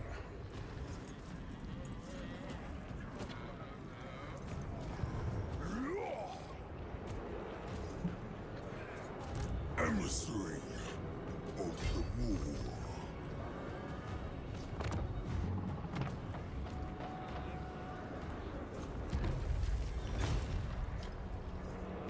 I bring meat. I go on Let's try and go after these guys. War's chosen. Ogres, stomp on. Slice the meat.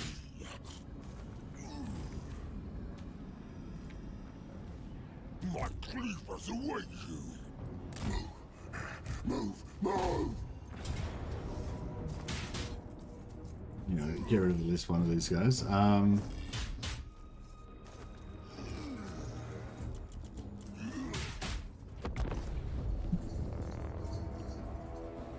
Tomorrow we get Skaven positions and Bellicor information.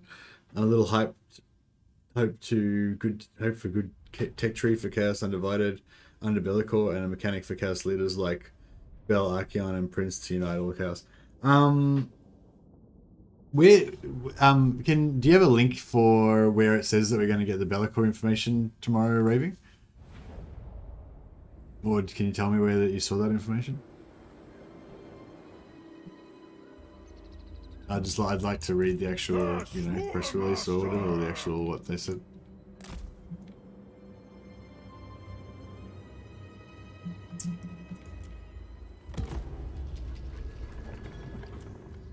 Alright, so they're in passive mode, so we can do some ammo wasting.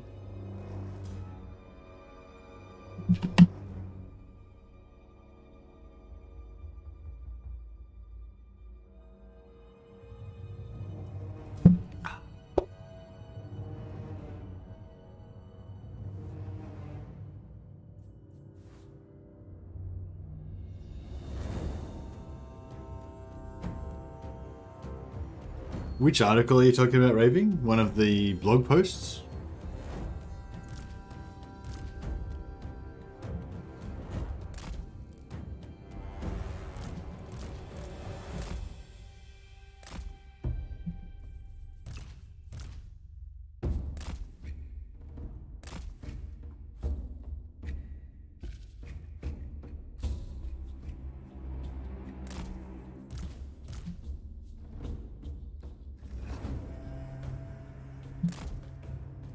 The starting position blog post.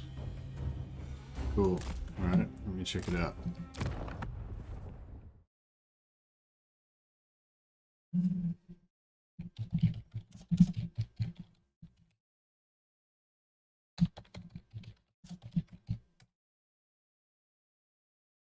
The Immortal Empire starting positions, a prologue. Is that the one you're talking about?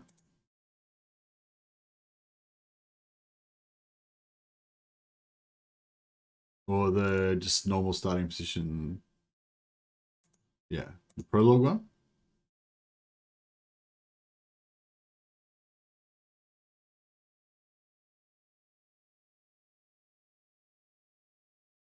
Oh, yeah, right. They keep updating this. Yeah, yeah, cool. Yeah, they keep updating this. They this is a new. So yeah, this is thanks for letting us know about this, Raving. So this is actually a bit of little bit of new news. That just came out like today or yesterday.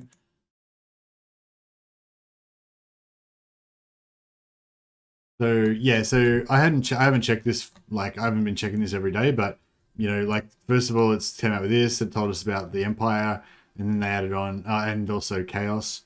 Showed us the Chaos starting positions. Then it showed us Lizardmen starting positions. Then it showed us Norscar, and they've actually keep making this post longer and longer and just adding more stuff to it. See, I didn't realize that was what they were doing at first, but yeah, you know, High Elves, etc. Cathay, so Cathay are just in the same starting position. And then there's this little bit at the bottom here. Up next week we're offering an inside look at Be'lakor and the other new dedicated factions coming to Immortal Empires. Watch for more news, including the rest of the starting positions, on our social channels, and we'll see you on the battlefield this August. So that's pretty interesting. So we're offering an inside look at Be'lakor and the other new dedicated factions. The other new dedicated factions coming to Immortal Empires. So what's a dedicated faction? So like, I don't know, I feel like there's two different ways of knowing what that is. So one thing about saying dedicated factions means that they're dedicated to a Chaos God. So Be'lakor is like dedicated to Chaos Undivided, you know, Valkyria maybe is dedicated to Khorne, you know. So saying new dedicated factions is as in new factions that are dedicated to Chaos Gods. But another way of saying it might be new dedicated factions as in factions that are dedicated to Immortal Empires, like factions that don't exist unless you're playing in Immortal Empires. Yeah, that's what I'm saying, Scorpion. Like maybe they mean like because Be'lakor is not a playable faction in Realm of Chaos, right? But yeah, he is going to be playable in Immortal Empires. So I'm wondering if that's what they mean. Like they mean there's going to be a small number of dedicated factions that you can only play if you've got Immortal Empires, and all of them, I guess, would then be free LC. Would be free LC lords, you know. So like, and I wonder if it's like, I don't know, like Nagash, yeah. Exactly, as I was thinking about. Like, I wonder if this is tied into the end game scenarios. So there's going to be a number, maybe like 3 or 4, or maybe more different like end game scenarios that can occur later in the game. One of them is going to be undead. One of them is going to be greenskins. Presumably, one of them is going to be chaos because we already have a chaos end game scenario that happens with Archeon's invasion. But maybe they'll have a second one. Like maybe there'll be 2 different chaos end game scenarios. One of them will be Be'lakor, and one of them will be Archeon, maybe. Yeah, who knows? But the reason I brought that up is because I was wondering if maybe when maybe Be'lakor being a dedicated faction for Warhammer 3 is because Be'lakor is the leader of one of those end game scenarios, unless you play as Be'lakor, maybe, you know. So yeah, I don't know. That could be interesting. Like it'd be cool if like they made it so that if you play as Archeon, then you don't get the Archeon invasion. Instead, you get the Be'lakor version of it, or something like that. That could be kind of cool if like if there's like 5 or 6 different endgame scenarios, but certain races are locked out from getting certain ones, or certain ones are only available to certain races. So you don't have access to everything every game, kind of thing. That'd be kind of interesting as well. But yeah, anyway, yeah, thanks for the heads up about that. That's pretty cool. What were you saying with Volkmar? I think they mean factions like for Volkmar. What's dedicated? Why would dedicated mean Volkmar? What's dedicated about Volkmar? Offer an inside look at Be'lakor and the other new dedicated factions coming to Immortal Empires. Yeah, I don't know. Volkmar's not a new faction coming to Immortal Empires. He was already a faction in Warhammer 1. And he's not dedicated to Immortal Empires. He was already in Warhammer 1. Be'lakor's dedicated to Immortal Empires because he doesn't exist in any other, or he's not playable in any of the other ones.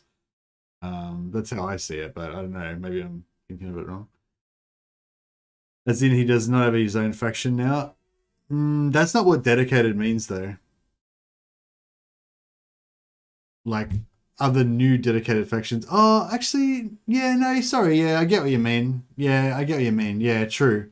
Volkmar didn't have his own faction. Yeah, true. Yeah, cool. Yeah, no, good call. So, so Volkmar was playable, but Volkmar's faction was not playable because Volkmar's faction didn't exist before.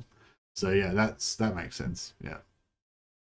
Actually, looking at the Empire, I was just thinking, this is not a very important point, but I was thinking, looking at the Empire faction. Oh, yeah, no, that's cool. Yeah, Volkmar's flag with a twin-tailed comet's pretty awesome. Pretty awesome. But I still think, like, with Empire, like if you look at the High Elves, right? The High Elves flags are like, well, actually, I don't even know if they're lore accurate. I haven't actually checked this, so maybe I'm talking out of my ass. But like the High Elf flags, right, are based on their factions. Like this is the Toy of Res flag, right? This is the Lothern flag, Lothor, or whatever. Avalon, I'm getting all the names wrong, but like these are all the flags for those regions. And even this one's it's not actually the Caledor flag, but it's like a version of the Caledor flag, Actually, I'm not sure what Teclis's flag is. I don't know if that's based on any particular region, but yeah, most of them, like, they're based on the region that they come from. Like, this is the Nagaroth flag. Like, if you were building like a Nagaroth army on the tabletop, that would be your flag, right? I think, or they probably changed them a little bit, but whatever. They're meant to be based on it anyway. But with Empire, like, none of them are. Like, it's just really fucking annoying. Like, Reikland's flag is meant to be based on Reikland's flag from the tabletop, right? I think the colors are a little bit different. Maybe, I'm not sure. Or maybe the flag's a little bit different, stylized differently or whatever. But like, yeah, like, so Reikland's flag is actually like Reikland's flag, right? But like, Balthazar Gelt's one is some other weird symbol that's nothing to do with anything. Volkmar's one is some other weird symbol that's nothing to do with anything. Wolfheart's one, some other weird symbol that's nothing to do with anything. Like, none of them are Empire province flags. I don't know. I don't know why I'm going on about this so much. I just really love the whole thing of I love the Empire provinces. I love the idea of the elector counts. I love how they've all got their own bespoke little cultures that are slightly different and their own traditions. And I just, like, why the fuck isn't it in the game? Why? That's basically where I'm at with it. It's like, so like from a character point of view, like Volkmar is an amazing character. He's awesome, right? Wolfheart is a cool character. Balthazar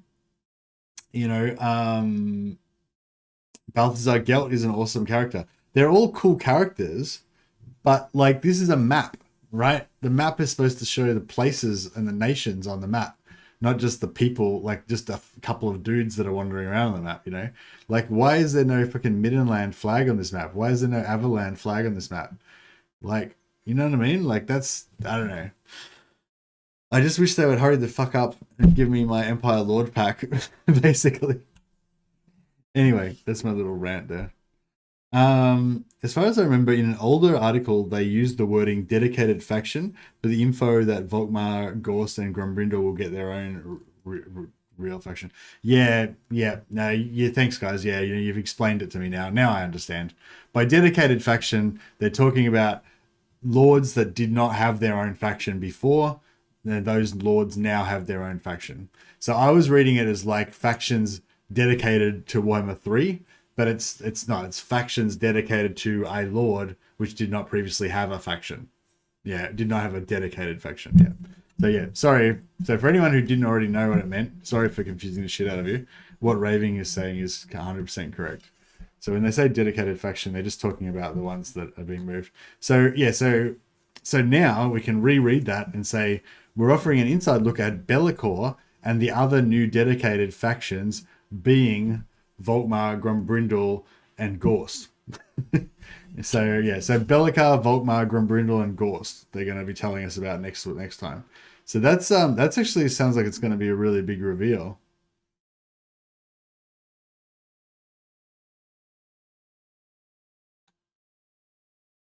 So wait up. So they said next week, isn't it? It's like Monday, right? Or Monday or Tuesday right now.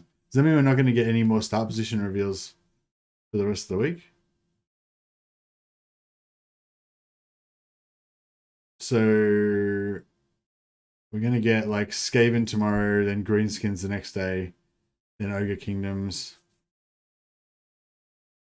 then Beastman, Tomb Kings. So maybe they're just going to keep doing daily ones with these, and then we'll get all this information around the same time as we get Beastman or Tomb Kings or something like that. But yeah, all right. Anyway, thanks.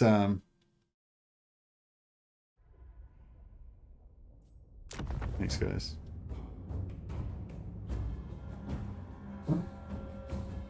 The next week part is from last week when they posted it with the Empire starting position. Oh, okay. Thanks, Raving. So the dates are wrong. Okay. So next week is tomorrow, you reckon? How do you know it's tomorrow? Did they say something on the Total War Discord or something? Alright, so yeah, as discussed previously, you can't waste ammo with medium-sized units, which is what these ogres are. But Scrag himself is actually a large-sized unit, so he can waste ammo. So we might do that, because we're potentially going to have some rough times ahead. Hopefully, now that he's got a little bit of a ward save, he's going to be a bit better at soaking up arrow fire.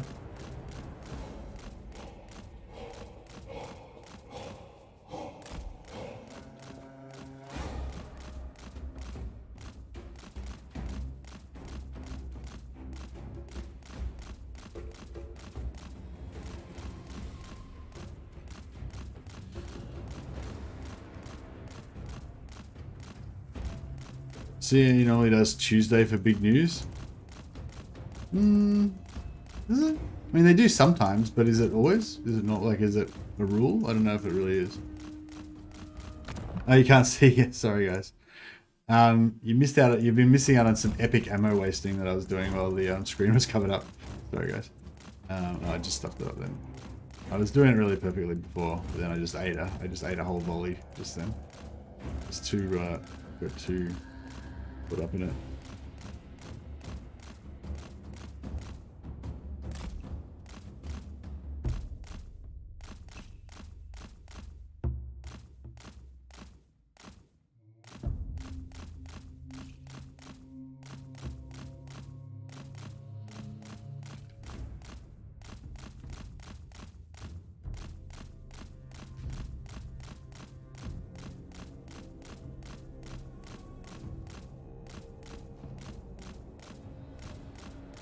Getting there.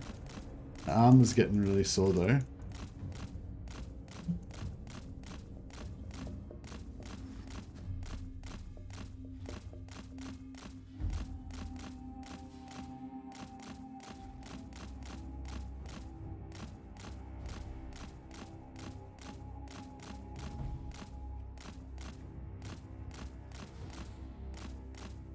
But yeah, the good thing about wasting the ammo as well is it's going to make their whole army blob up. Plus, well, they're going to lose their balance of power. I'm going to swap arms. My fucking arm's so fucked. Trying to like use the mouse left-handed now.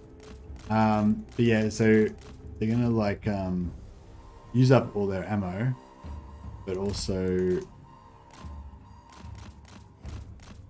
which will reduce their balance of power before we even start, and then also it's gonna make us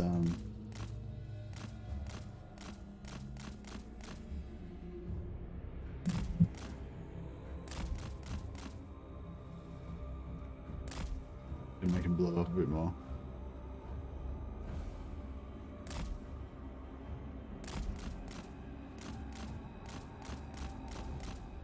Now eating some arrows.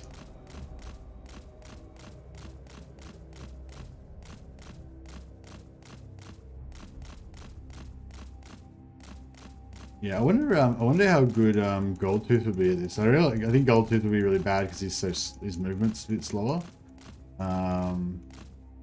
Scrag's still fairly quick. And I feel like he's still fairly small as well. Like, even though he's got like a bigger, he probably does have a bigger footprint or whatever. Like, he doesn't look that much bigger than a normal ogre. Well, I suppose he's double the size. I guess he's a bit bigger.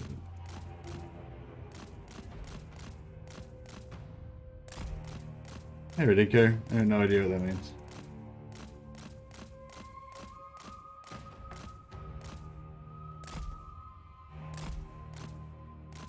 What does that mean in English? Should I know that? Is that Warhammer related?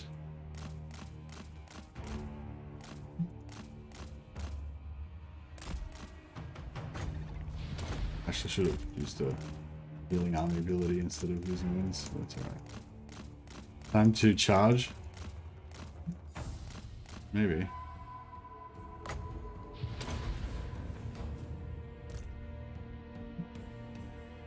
That would have been a nice time to drop a big bomb on him. If they do that again, I'm dropping a bomb. Bombing him.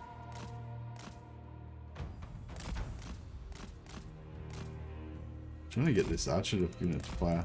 Maybe I'll just absorb. I'll just leave that one. Oh, here we go.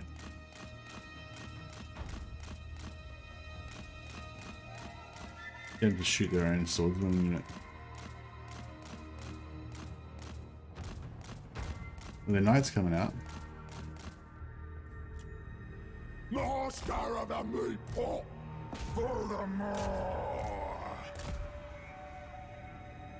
slice the meat. A scream. Give him a flogging. Give him a flogging to remember. I don't need a buff or something. Yeah, I need like an AP, a melee attack buff. Hey, here we go. Ah, it's not. It's into an area.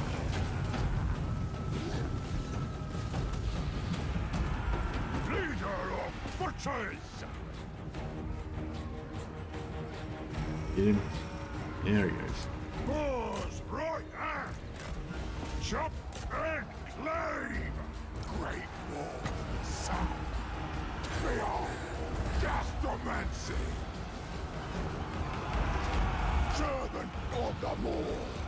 Voice of Some the mad Moor. damage. Slaughtermaster moving.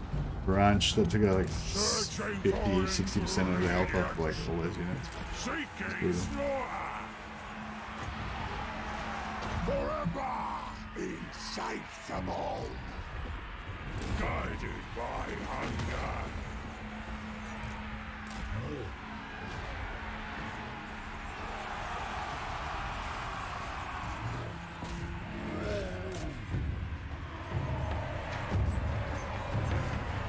I'll smell ya!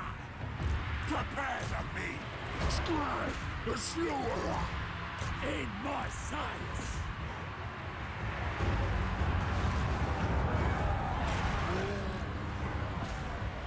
The more cold! When supper!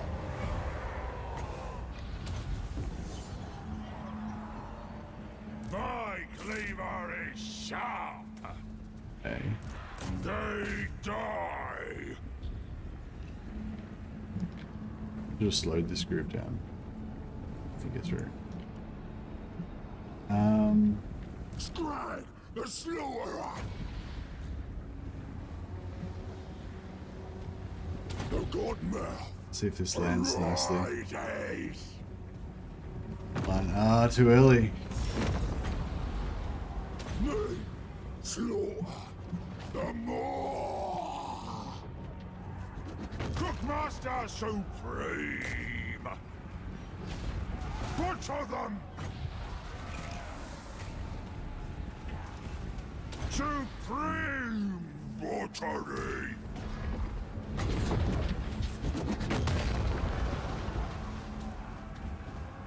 The god magic. I ain't no gobbo. Devour them. I'll smell ya.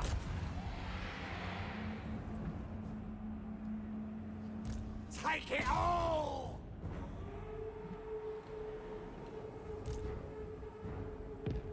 Ogres. Follow more.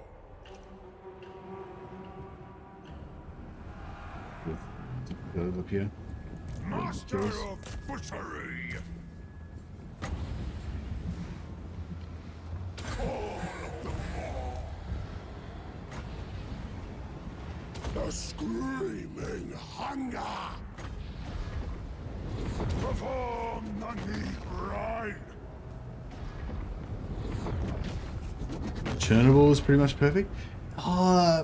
Except for the English accents. The British accents, I reckon, ruined it for me. Because there were two, like, I feel like in a show like that, you need to have, like, if you're gonna do the whole thing where you have, like, English actors playing Russian dudes, then you need to have, like, just, like, plain accents, like, you know, like, what's that one that they have, like the mid-Atlantic accent that's just sort of like a neutral accent that's like in between American and English, but doesn't have any kind of strong accent like aspect of anything, you know? Whereas I felt like there's like a lot of, yeah, Chernobyl had a lot of like provincial British accents that really kind of broke the suspension of disbelief because they made you like think that the people in it were from like Bristol or somewhere. I don't know. I don't really know my British accents that well, but you know what I mean. But yeah, a lot of people said it was really good. I'm sort of sorry that the accents just put me off so much that I just couldn't get into it. But it looked pretty grim from what I watched. The first part of it like seemed pretty dark, which is not a bad thing. Serve the ogres. I seek ingredients. Right, we did a lot of killing. It's pretty good. You might have spoken on this before, but who would you say is your favourite campaign for the base Warhammer 3 races right now? And do you think that will change once Immortal Empires comes out? Hey Rudy. Well, my favourite race in Warhammer 3 right now is Ogre Kingdoms, which is not one of the base 3 races. Like you get, if you bought Warhammer 3 early, you get Ogre Kingdoms for free with it. But if you buy it now, you have to buy it as a separate DLC. But yeah, I'd say right now in Warhammer 3, my favourite race is Ogre Kingdoms. Out of the base races, so just like Chaos, Kislev, and Cathay, oh, I don't know. None of them are really my favourite. They're all okay, but I don't know. Yeah, none of them are that great, in my opinion, really. Like, they're all okay, but just not, like, that great, you know? I guess Kislev is the one that I want to love the most, but yeah, I don't know. They're just not fleshed out. I want depth and variety and like stuff, you know. And like I think because all of the base game factions are designed to be completed later on with DLC, so by definition they're all like not what I like, you know. I want to have like at least 4 different types of heroes for my favorite faction. All the base game ones only have 2 types of heroes, you know, like, so yeah, like all of the base game factions basically need 2 more DLCs at least before they're going to be ready to go, like properly how I want them to be. So yeah, so I don't know, I guess I didn't really answer it properly, but basically none of the base game factions would be my favorite. But out of the ones that are playable, my favorite one would be Ogres.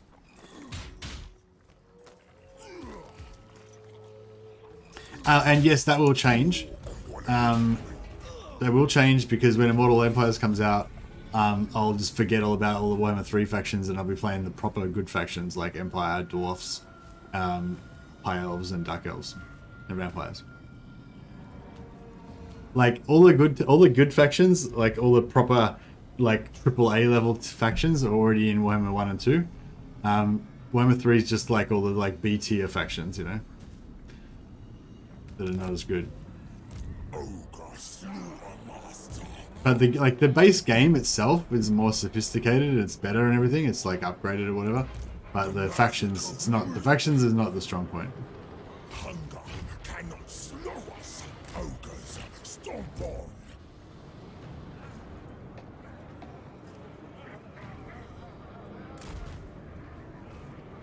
So I could put a camp right there if I want. We'll feed. I feel like if I do that, it's just going to get ganked for sure.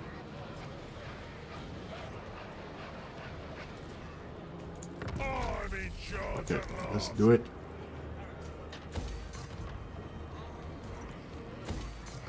No ogre can beat me.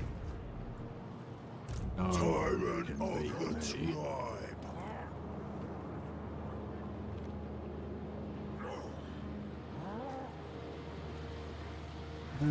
We don't really need lead belchers because we only need one. We only need one. Really need one that can build them. Don't need to have them everywhere. Tyrant. Tyrant of the tribe. Slaughtermaster. My recipes will grant them whole.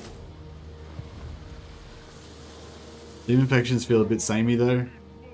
Yeah, a little, not too bad, not too bad. They feel a little bit samey, but not too bad. I feel like there's enough variety there to be fine. They just need the DLC, like, yeah, they just need, like all the Chaos factions just need 2 more DLCs before they're going to be fully proper. That's all. Demon factions are supposed to be one-dimensional. I don't know. I feel like, maybe, if you mean CA intended them to be one-dimensional, yeah, maybe.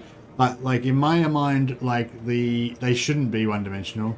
They should have an extremely strong theme, and then within that theme, they should get very creative. Like by definition, almost by definition, demons and demon princes should be, well, not so much demons, but demon princes should be really unique. Like everyone should have their own like unique personality and like crazy story around them, and unique play style and abilities, unique special units that they use, you know, like that's what, you know, if you worship chaos, then you're not going to be like the same as everybody else. Like that's the whole, that's kind of the whole jam, right? All right, we'll try and set another ambush trap here. Ogre tyrant. We are in range of the healing circle of this guy, sure, and this one as well. In charge. Carve and grind.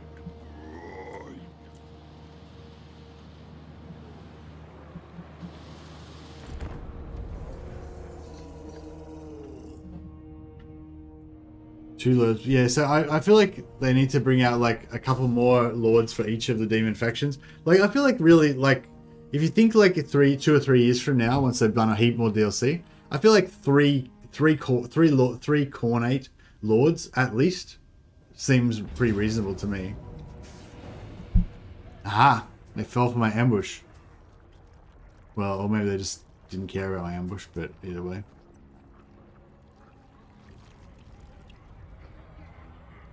You've got to hold out 53 seconds.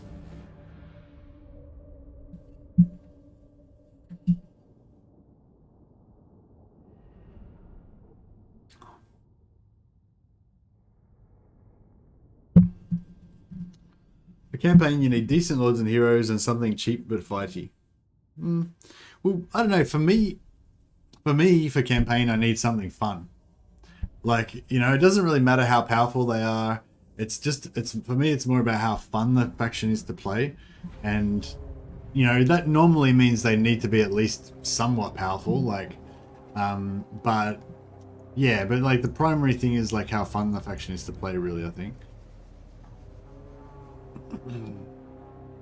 Okay, so our army's coming from there, 53 seconds. I don't want to move it because I don't want to even slightly increase the amount of time it's going to take him to get in there.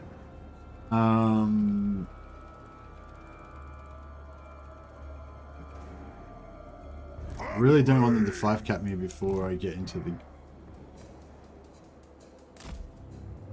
When do we eat? I don't know if we should try to, like, The more coal. stop them from getting in, you know, or Do we don't even bother with that. eat? Meat. Just gotta get these guys in and take... This point probably is the closest one. Before they take too much of the... Bring us meat. Yeah, we'll just try and actually, yeah, we'll just try and hold this point here. In the tribe. And then this guy can try and rush in there. Because if they 5-cap me before I get in, I think I lose.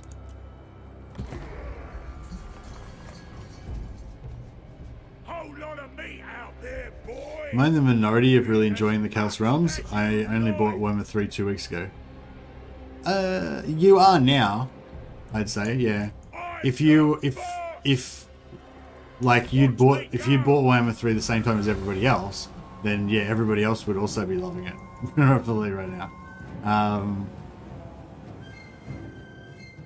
I think most people like got heaps of fun out of Warhammer 3 in the first couple of weeks, but then you just run out of content, you know. It's just, if you've played a lot of Warhammer 1 and 2, like there's just so much more content in them because they've been around. Off we go. Like the Immortal Empires campaign's just been around longer, so they've had time to add so much more extra stuff to the game, you know. But yeah, like no, Warhammer 3 is good.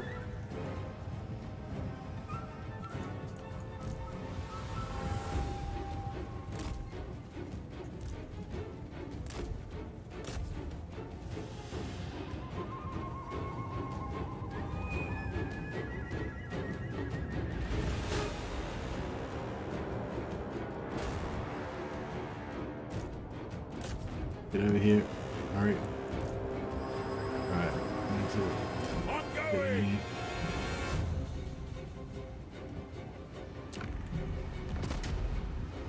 The biggest Alright, boss. we're gonna get drilled by arrows, but it's okay. She's life. Hopefully we're gonna get 5 caps before our army gets in here.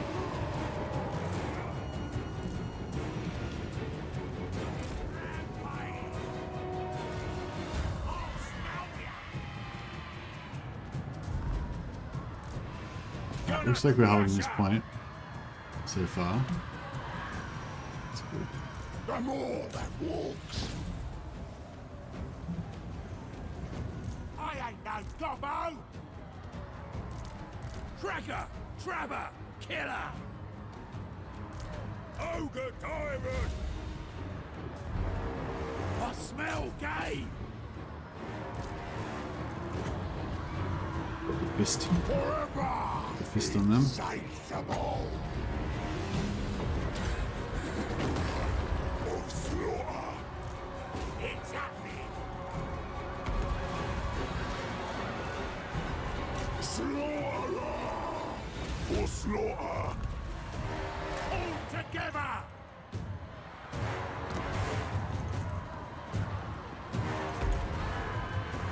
Alright, I think we got this. Faulty Towers, Gilligan's Isle, Farscape, with the Peacekeeper Wars, Breaking Bad, and ST-D89. Maybe I need to rewatch Star Trek DS9. Star Trek DS9 was my wife's favorite one. And I always told her that it was she's wrong. Next Generation's the best ever. And because Next Generation was my first Star Trek, you know, so that's the one that I, you know, remember fondly and stuff. But yeah, maybe I need to go back and give DS9 another go. I was asking her whether she wanted to maybe do you know, DS9, do a DS9 like, you know, run where we just watch the whole thing over the course of a few weeks or whatever. But I don't know, she doesn't seem that into it. She mainly likes crime sort of shows. Maybe that's why she likes DS9, because DS9, a lot of time DS9 was a bit like a crime show, wasn't it? There was often like little like papers going on the starbase, and you know, they were like trying to solve the crimes and stuff. There's like little things going on around the place.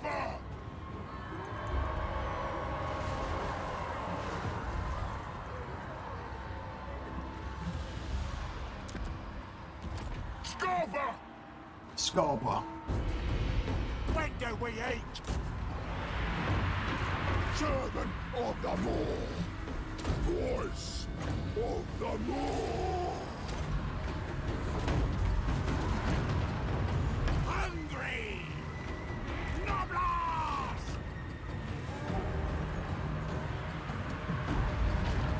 Meat harvester. The gut magic. Oh yeah, we're getting our infinite wings now. Screaming hunger.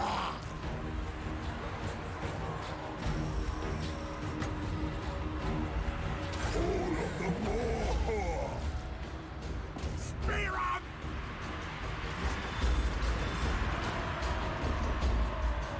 Take it all. Overwhelm them.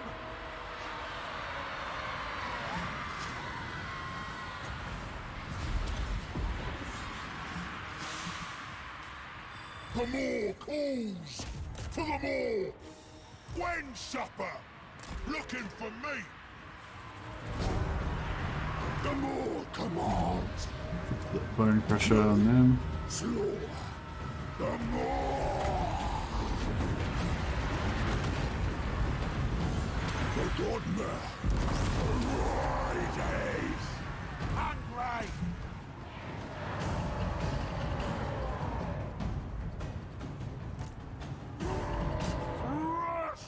Alright, this is getting pretty good. Getting some killing done.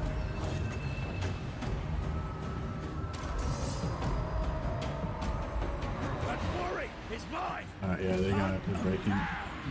Try and chase them down. Butcher. Thundering forth. This way.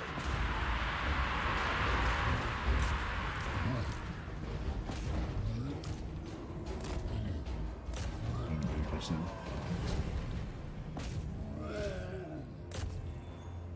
My next trophy.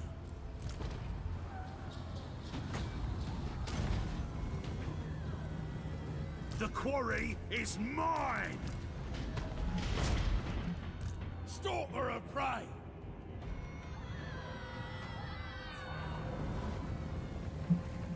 In my sights. Cuts out, We'll get some more kills on these guys.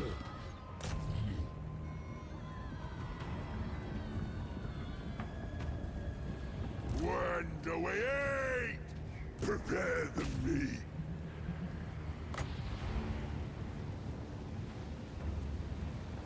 Behold gastromancy. A little bit. Feed the Moor. I want more. I ain't no gobbo. Hunt them down.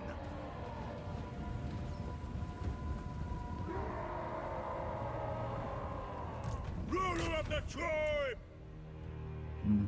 Yeah, we should be able to get another heal or two in. There we go. That's what we needed. Yeah, that's what we needed. Everyone's full health now.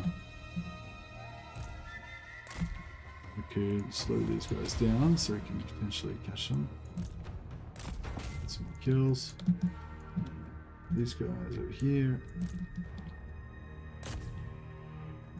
Yeah, if we can just utterly decimate this army, then we should get some nice replenishment. Except the replenishment will go onto our garrison. I wonder if we'll get the yeah, Andrew Tobias, have you checked that with Warhammer 3? Was it Warhammer 3 you were doing the what do you call it, reinforcing armies getting the replenishment. Did we check it with, I don't think we checked it with Warhammer 3, did we? It was with Warhammer 2 we were demonstrating it.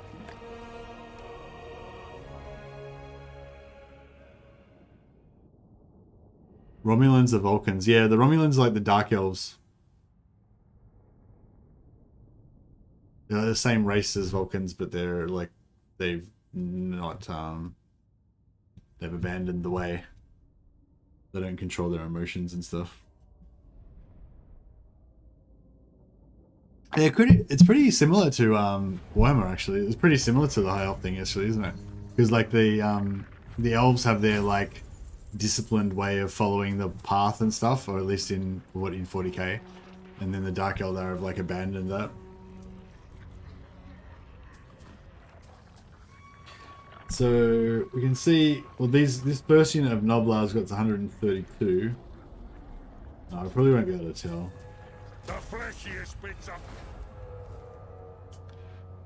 I wonder if it replenishes both. Yeah, so that's what Andrew Tobias is saying. Rob Adamson. Andrew's saying he's confirmed, he's checked it, and it does definitely replenish both. I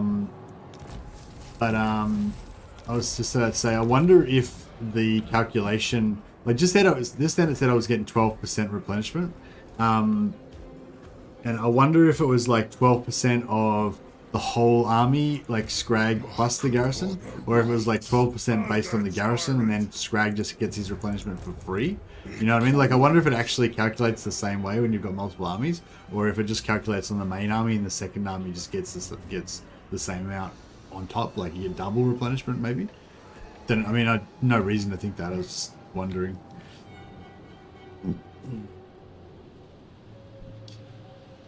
Blood hosts get replenishment after battles when they come in. Yeah, awesome. So yeah, it's just sort of confirming what Andrew Tobias is saying, that it does work. And yeah, it looks like it did work here as well, because that 132 got Noblars back up to full. They did get replenishment from the camp as well, though. We've got 3 camps on us giving replenishment right now. Oh, I missed the army spawning at turn 5. Should we take this opportunity to deep strike on somebody? Belzian said that each army has separate calculations in terms of max HP and how they, So, okay, yeah, so that's cool. I mean, you would hope so. It would, that's how it should be, you know. Leadership minus 10, 35 meter range. Wow, that's awesome. That's a cool item. Skull mantle. Interesting. Slaughtermaster. Alright, let's see if we can fix our Ogres, stomp on.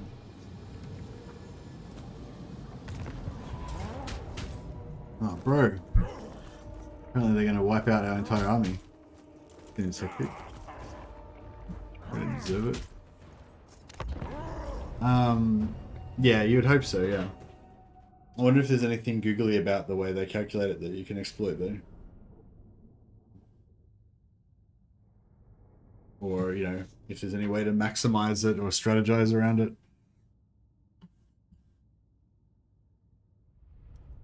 But yeah, after battle replenishment is pretty strong in Warhammer 3, because yeah, you can use it to heal your blood hosts, like you were saying, Rob Adamson. You can also use it to heal your disciple armies for Slanesh that theoretically can't get replenishment, but you can with after battle replenishment. Since Sopranos and the Wire are already mentioned, I'm going to go. Oh, you can re-mention the same ones, Nixler. The point of it is for you to like express your personality through your personal top 5. Like, what are the 5 TV shows that you personally think exemplify perfection? The perfect TV show. So you need to list 5 so that we can, you know, analyze your personality based on the 5 that you chose. You're going with Adventure Time. Afterlife Season 4, it's great. Adventure Time? What the fuck's Adventure Time? Never heard of it. Yeah, and you think it's a perfect TV show? You think it's impossible to make a better TV show than Season 4 of Adventure Time? All right. Well, what? So your three are Sopranos, The Wire, and Adventure Time, season 4. Okay. Cool. Yeah, I don't really get into like fun cartoons. I do get into like animes that are like kind of a little bit sort of emotional or something, I guess. I've been watching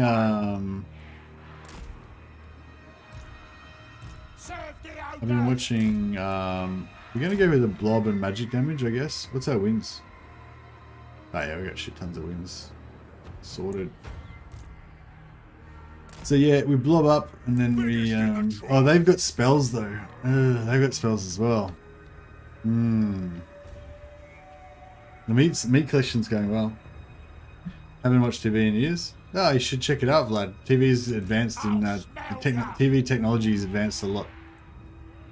It's really good nowadays.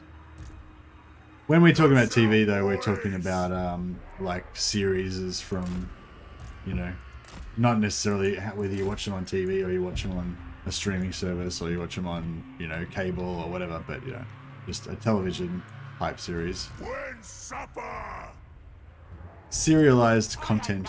I love Breaking Bad, so watch it occasionally.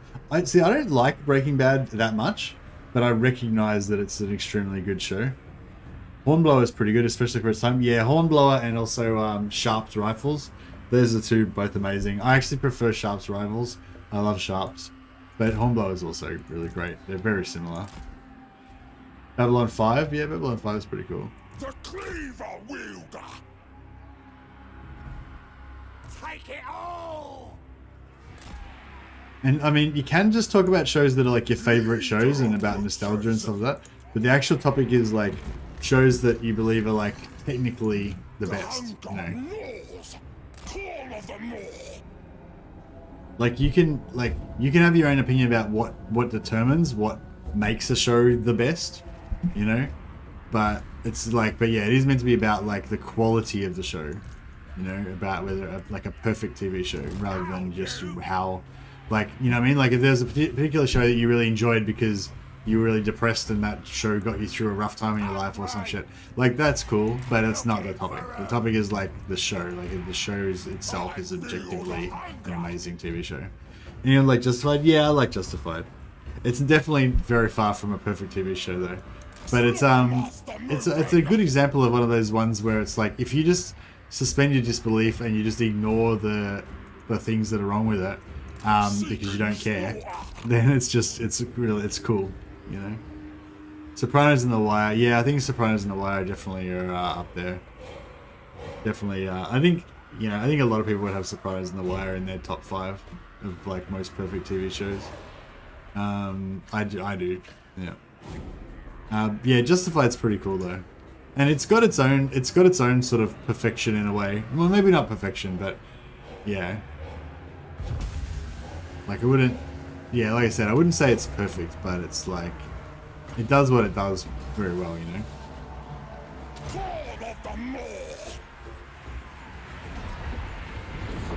I'm just doing this spread formation at the moment, so I can hopefully not take so much damage from their spells.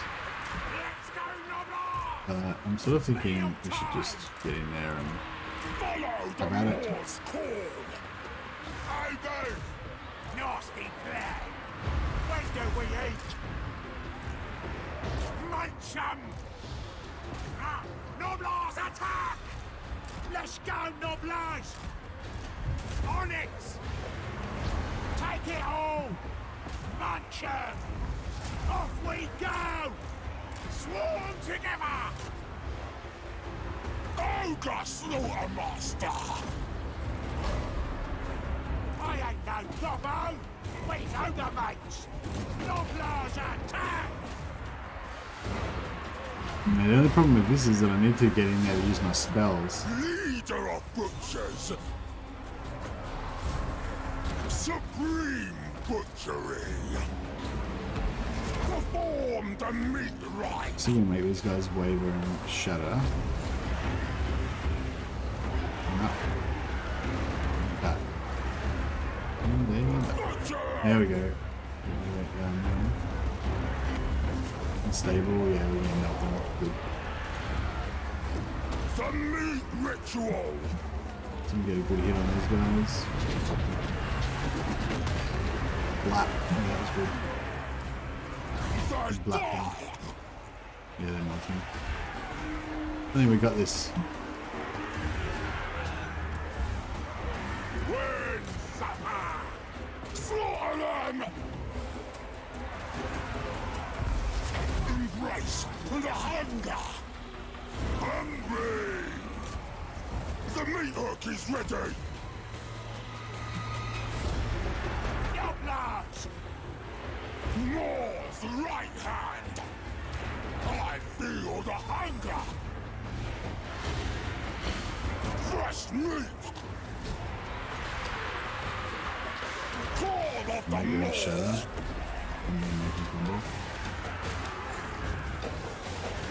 Just finished season 3 of Barry, a good drama masquerading as a comedy. I never watched Barry. I've watched a little bit, like I've seen some like little excerpts of it on YouTube and stuff.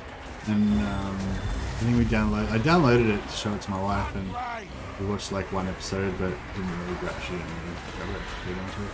Didn't really dig it. I didn't really dig it either, but maybe I'll watch it later. I don't really like comedies that much. Like, you know, well, I don't know. Sometimes I like dumb comedies just to relax to or whatever, but I don't really rate them. You know,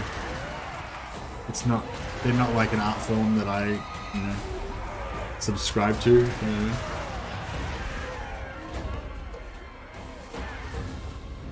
Sometimes I really enjoy them in despite of myself, though. In spite of myself, right?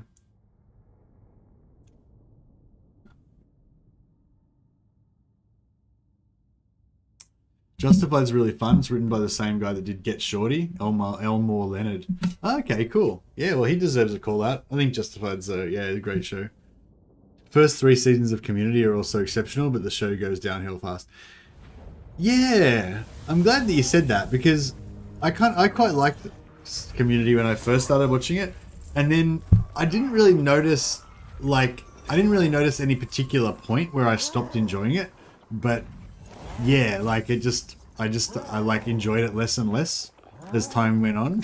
I still just kept watching it out of like reflex, I guess, or just because I missed the characters and stuff, but it wasn't as good.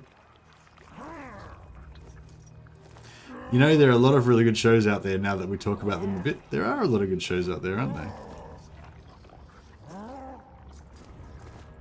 There's comedies and comedies, like Faulty Towers is funny, but not ha funny, more like, oh, that stings a lot funny.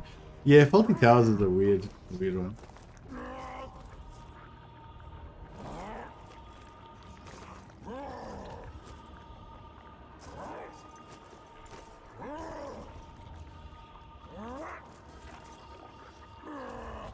He's I feel like Faulty Towers the sort of thing, like, I don't know. Like I don't really remember it that well, but I seem to remember him like abusing Manuel kind of mercilessly. And yeah, I don't know.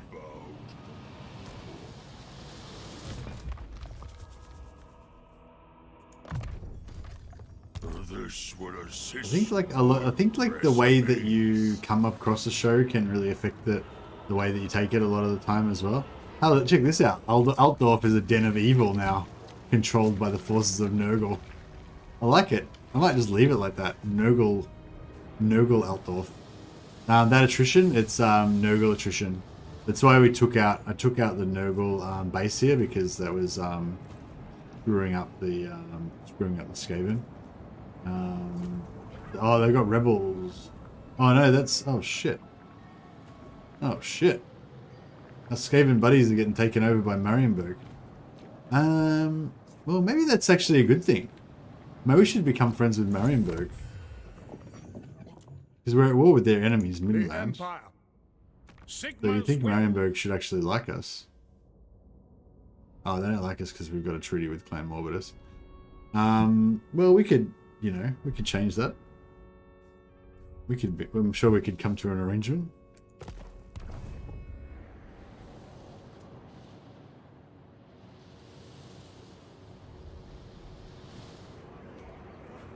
Ogre Slaughter Master. Yeah, Faulty Towers was cool. Faulty Towers. The thing I liked about Faulty Towers is that I love like world building. You know, I love like these like little fantasy realms with their own sort of rules and stuff like that. And I feel like Faulty Towers, even though it's set in the real world, it was really kind of this like almost fantastical reality. You know, and it felt like I don't know. Like every time when you know when like you'd see the start of the show and it would have the name would be spelt wrong, like different letters would have fallen off and the name would be spelt wrong and it would say something new, and every so every episode you'd like see what the new word's gonna be, and I don't know, like it was, yeah, I don't know, I'm not sure what I'm trying to say here really. Barty owls. Yeah, exactly, you get it. Seeking ingredients.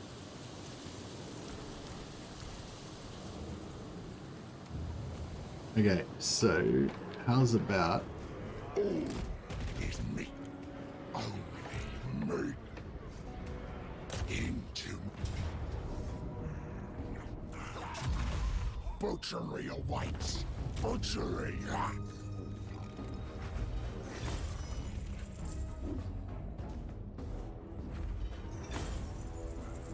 okay, what does that mean? There's no meat? There's no meat.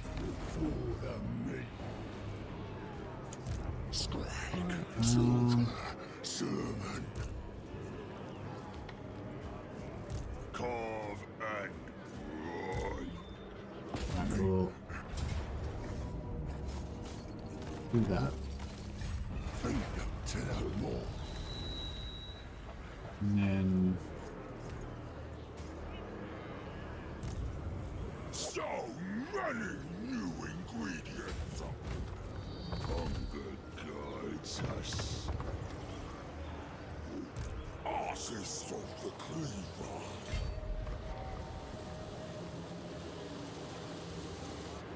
I treasure my cleavers. Led by the war, they will become of. no, I just have to resolve this one. Screw it. They are Took me. a few casualties, but that's alright. Only me.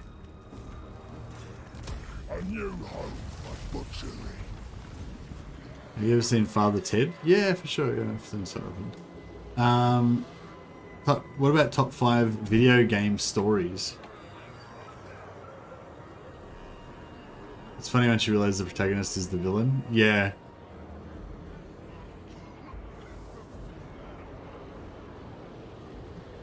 Didn't know you could display the name of army generals. Yes, you can. It's true. Master Butcher.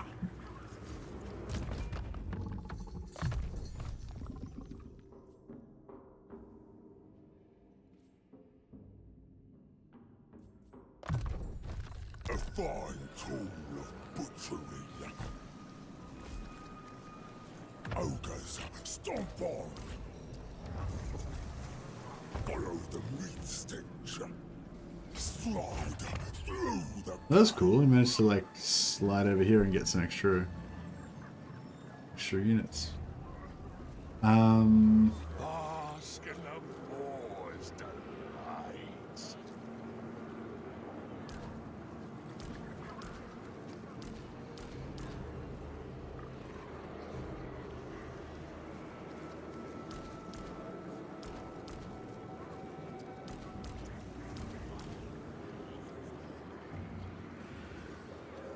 Something like that.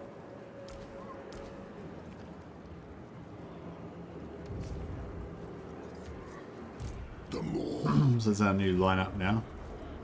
It seems pretty good.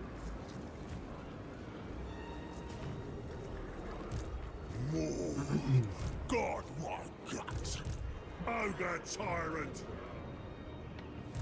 All mine.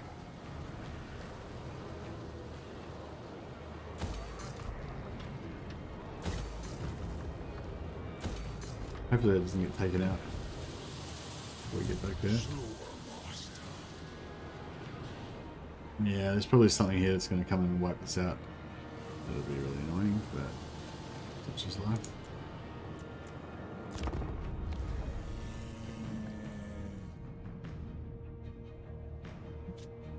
Yeah, I think I've seen Father Ted maybe once or twice, but yeah. Yeah, I'd really love, like I feel like when, oh, I don't know, okay, so I feel like when I've got like a nice show that my wife and I both like, it doesn't have to be like that great, but it has to be just good enough that we're both into it. And then we can both, like, we can watch an episode or two every night, you know, and just have our little, like, domestic bliss, you know. Just, you know, have some dinner, or cook a nice dinner for us, and we'll, and I'll make a huge mess in the kitchen, and she'll clean the kitchen after I cook and complain about it. And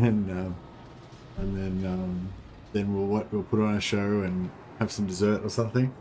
And, yeah, it's good, basically. But at the moment we don't have a show. So we're like living, you know, week to week. Like, we find a show, but it only lasts a few days, and then we're showless again, you know. So yeah, so thinking, like, I'd find a good show that's like got, like, you know, good, like, 30 plus episodes that we could just, like, watch it for a week or two. That's kind of nice. It hungers. All right, so we've beaten them back on this side. An impossible path.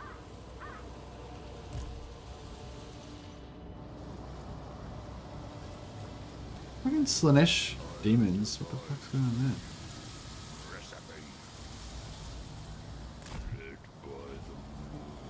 Damn Slanesh demons, eh? Tyrant of the tribe. The magic of me. It cools.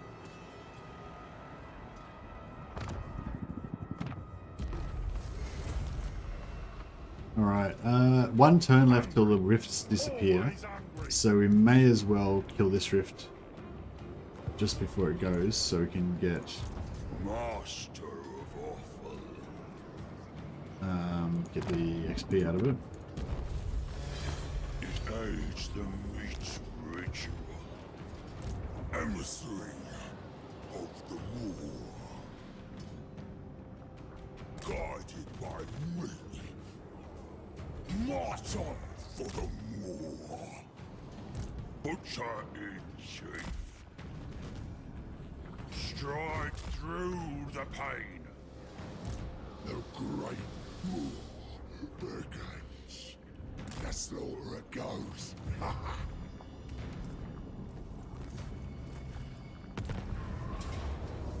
Hey Boogie, how's it going? Almost 15k subs? Yeah, nearly, man. A few more weeks and we should get there.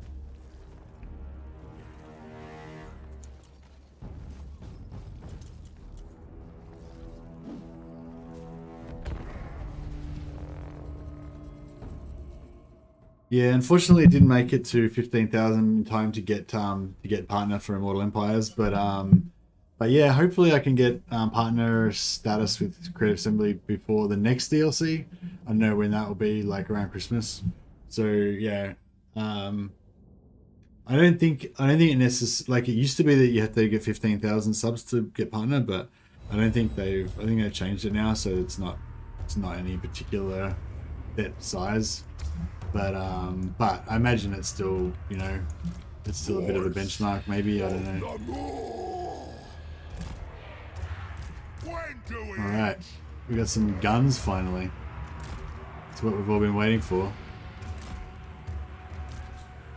Guns, guns, guns. What would my life be without guns?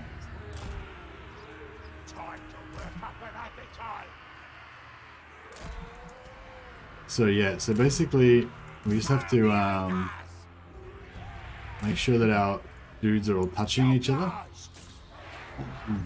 Serve the Ogres! And then I go. Master of the meat pot!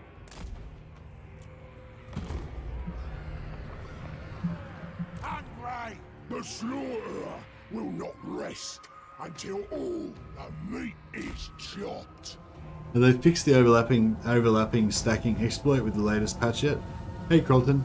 Oh, it's not an exploit. That's just how they intended it to work, as far as I know.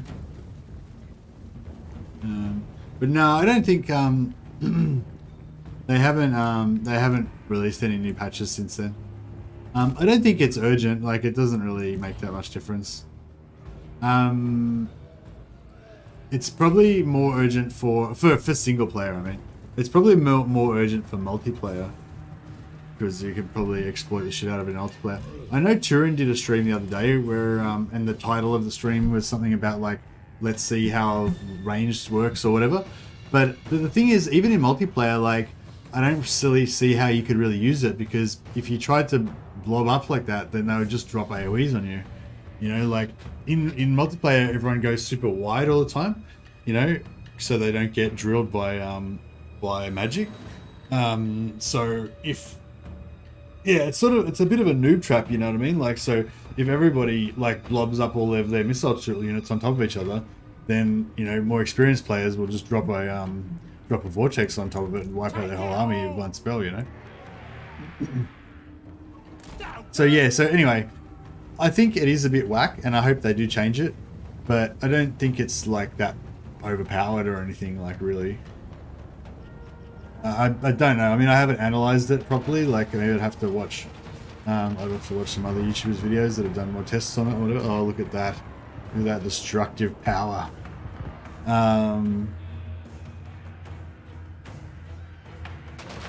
It lets me use my missile inept self use guns way better than I have any right to. Yeah, it just makes it super easy basically to use guns now, but it doesn't really. I don't know.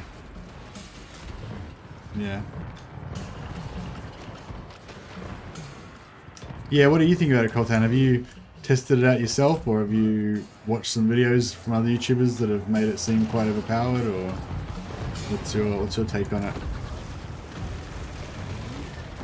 I watched Anticity's video, but Anticity's video was very a very specific situation. Like, he was fighting against Khorne that have no magic and no AoE, and he intentionally gave him no artillery, so they couldn't do anything about his blob. And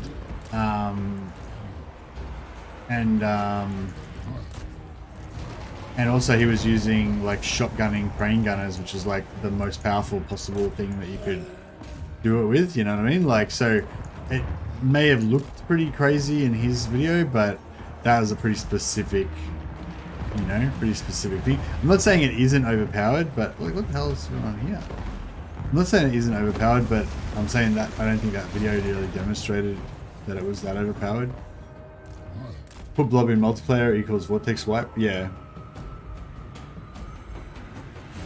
During tournament last Saturday with Turin, the range change had no effect on multiplayer, except shooting into friendly melee.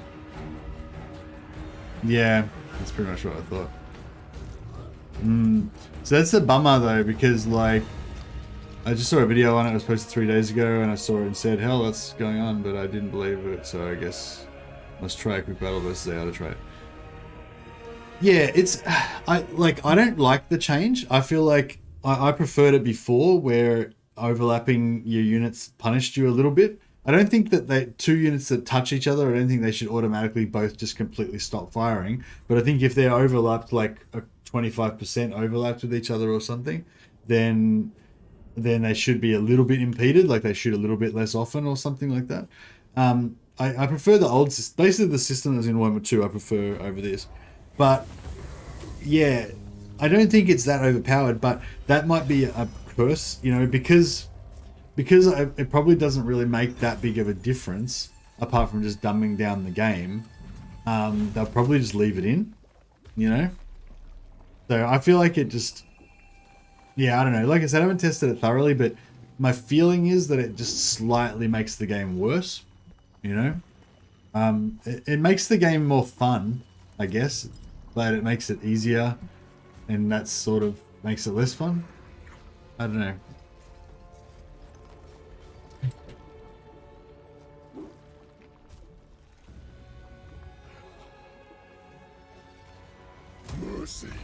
It's a giant problem when you start using hybrid units. Kislev is insanely powerful. I can only imagine how bad the high elves will be. I don't know. I feel like giant, problem, insanely powerful are kind of like, you know, hyperbolic words. I don't know if it's really like that though. You know? I mean, I'd say if you say like gun units got more powerful with that, I'd say I'd probably agree with that. But you know, if you say like breaking the game and stuff like shit like that, like I'm like, yeah, I don't know if it quite breaks the game, but yeah. But I guess my problem with it is basically that I think it probably isn't bad enough that they have to change it. You know what I mean? And therefore they may not change it. And like I'd rather they did change it because I think it's not really how it should be.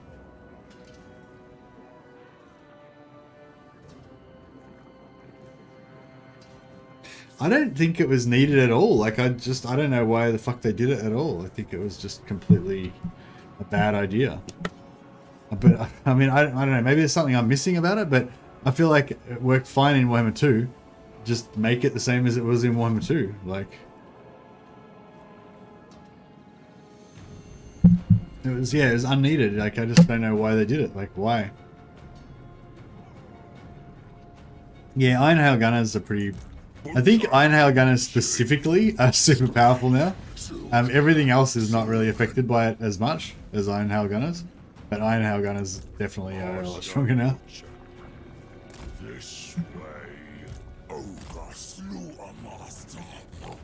If higher arc weapons didn't hit friendlies when overlapping, but guns and cannons are too low arc, not logically hit... What? It doesn't make as much difference for like arcing shots as it does for direct fire. Tyrant of the tribe. Alright, let us get us some heroes. Oh my.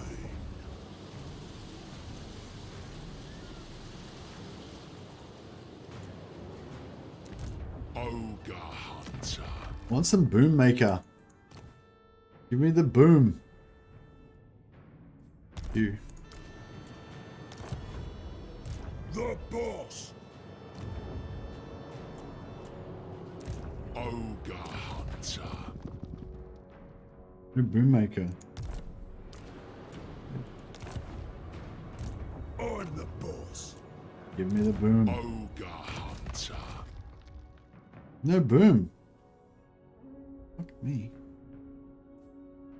Gonna try out Western Provinces campaign. Have a good stream. Hey Scorpion. No worries, man. Why don't you listen to the? Why don't you play the Western Provinces and chat to us on as well? Yeah, you need it. Or you want to fully immerse yourself in the campaign.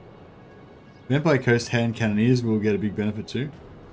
Yeah, anything that shoots basically gets a good benefit, but particularly things that shoot that are short range, and particularly things that shoot that are short range and do AOE. So basically, Iron Hail Gunners are particularly really good. Sorry, particularly things that are short range and do shotgun effect, but not AOE, not explosive damage. Explosive's no good because then you would blow up your own dudes. Unless, actually, can grenadiers blow themselves up?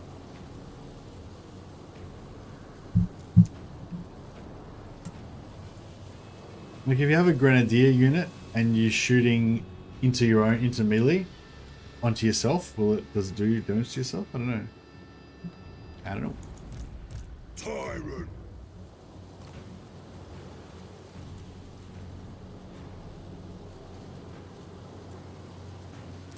Ogre Butcher.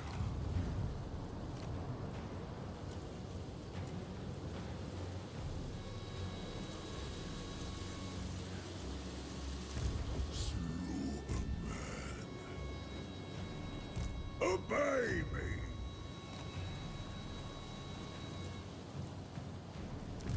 Ogre Alright, now we've got 4 of these bad boys. Butcher.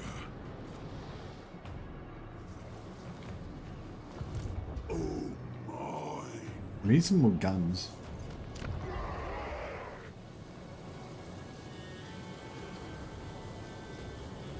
Ogre Tyrant.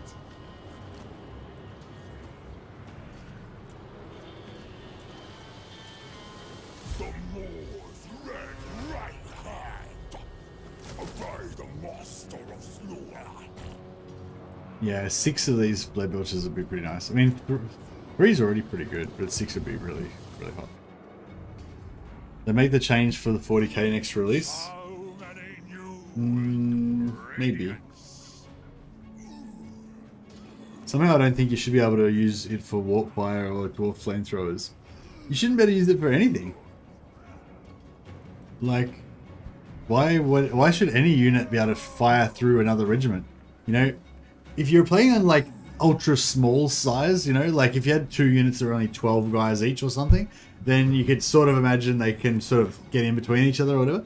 But if you got a unit in front of you that's like 160 goblins or 120, you know, Empire swordsmen or something, like how the fuck do you shoot through 120 swordsmen at human-sized opponents that are on the other side of them? Like, it doesn't make any sense. It doesn't represent the real, like, you know what I mean? Like, it damages your suspension of disbelief because you have to imagine something that's really implausible happening. Whereas what you ideally want is for the game to just seem to represent something, a reality that's internally consistent, you know? That's what I want anyway. You could make an argument about pike and shot. Yeah, well, that's what I was saying. Like, if you had a unit in front that was only like 2 guys deep or something, like there was like 2 rows of pikemen in front of you, and you had like 2 rows of rifles behind, you could imagine shooting through them, you know? But if it's a block, like a square block of 120 dudes, like how the fuck do you shoot through that? It doesn't make any sense, you know?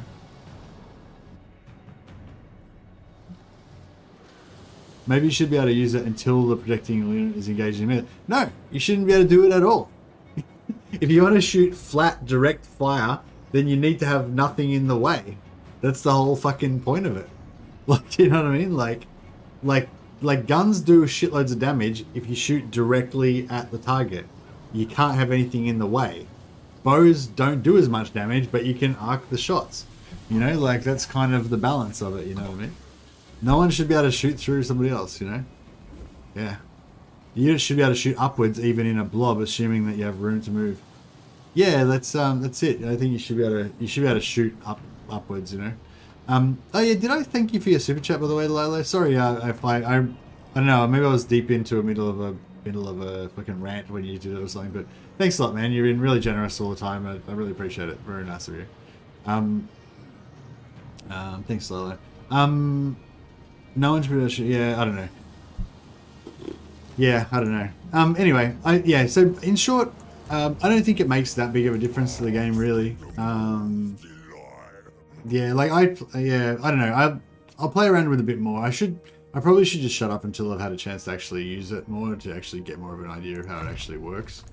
I haven't really played around with it enough to really evaluate it properly, but yeah, my kind of vague impression is it doesn't really make that big of a difference. Like you know, people like saying that it's like game breaking, it's broken the game and all that kind of stuff. It's like, yeah, I don't think it's broken the game. I think it just made the game a little bit shitter. Like the game's just a little bit worse now because of it. But I don't think it's like the end of the world or anything. Like if they leave it in, then, you know, I can deal with it. It doesn't really change that much, I don't think.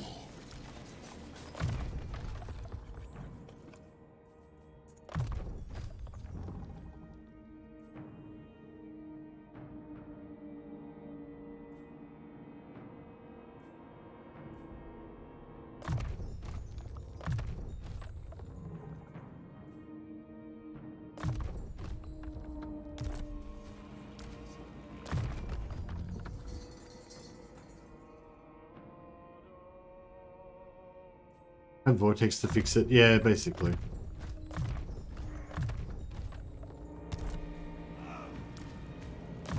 Like, yeah, you can do a bit of cheese with Cathay Ironhow Gunners.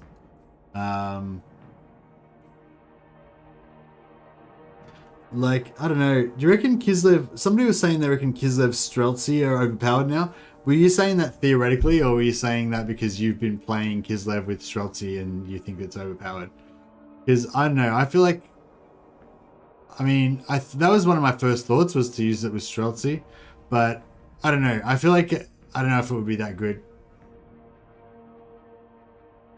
because you still got to get line of sight on the terrain, right? It only stops your infantry from blocking each other. It doesn't stop the terrain from blocking you, so it's still like not, you know, perfect. So these guys get replenishment regeneration. That's gonna make him pretty tanky, right? Not really. It's only 0.1. It's still regeneration. Poison might make him more tanky.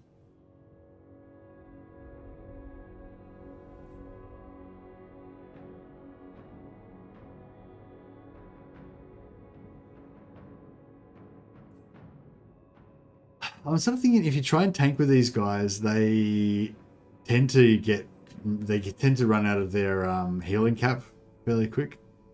I don't know. It's still good though. Free heals is free heals, right? Let's do it.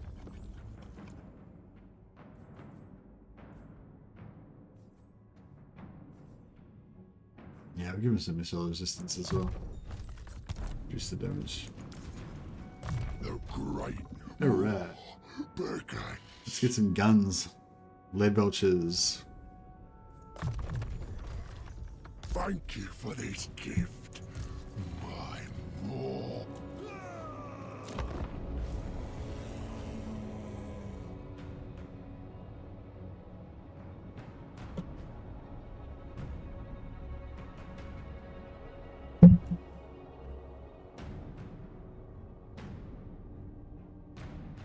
Soon or later, everything ends up.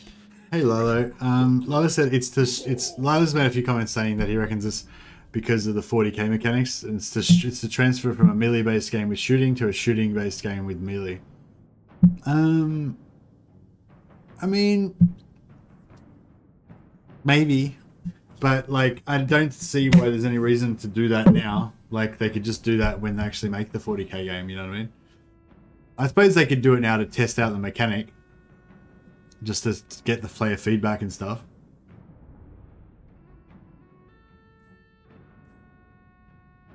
But it doesn't really make sense though, because in 40k you can't shoot into melee. Well, unless they change the rules. Like when I played 40k, you couldn't shoot into melee, so getting into melee was actually a way that you could like protect yourself from being shot, basically. They might have changed it though since I haven't played 40k for a long time. But I mean, there's no guarantee that they'll base the rules on, you know, they may not care about that. I'm gonna try and slowly back out of this. Relationship with these rats. See if we can like make friends with Marienburg instead. Oh, we don't really need to make friends with anyone, I suppose. We can just kill everybody. Kill everybody. Oh man, this attrition's ruining us. Lay out my cleavers. See if we can get some replenishment back. None but Slanesh may dominate me. Let that public order get up a bit higher. Tyrant of the tribe.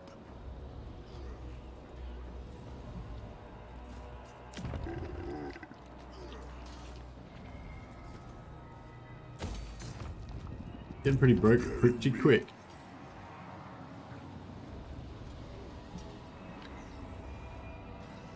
Move it. Butcher! Yeah, I'm going. Imbibe my broth. Emissary of the war.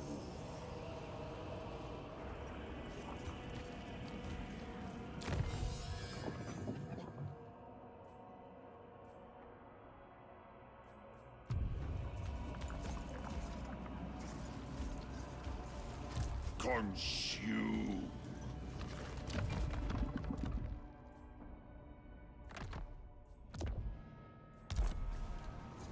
The magic of me.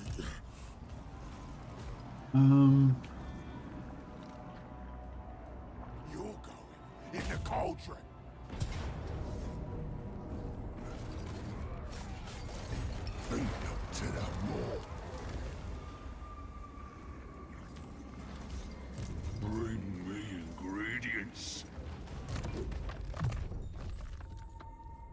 This will assist my recipes. Ogres, stomp on. Ogre Slaughtermaster. The Slaughtermaster abides. Guided by me. They'll pretty much spend the next 4 years turning Warhammer 3 engine into 40k. Do you reckon? Like, why do you think that? I mean, I haven't really seen that in any previous games. Like, it's not like, you know, I don't know. Well, I don't know, I suppose you sort of saw it a little bit with Three Kingdoms and Warhammer 3. But no, not really. They were just Three Kingdoms mechanics. Like, I don't know, like, you know what I mean? Like, when they were working on the DLC for Shogun 2, they weren't, like, changing Shogun 2 to be the mechanics of, like, Rome 2 or something, or whatever the next one was, Empire or whatever. Do you know what I mean? Like, I don't know. I'm not sure why you think that. Like, there's not really a precedent for that, I don't think. Or is there? I don't know. What are you basing that on?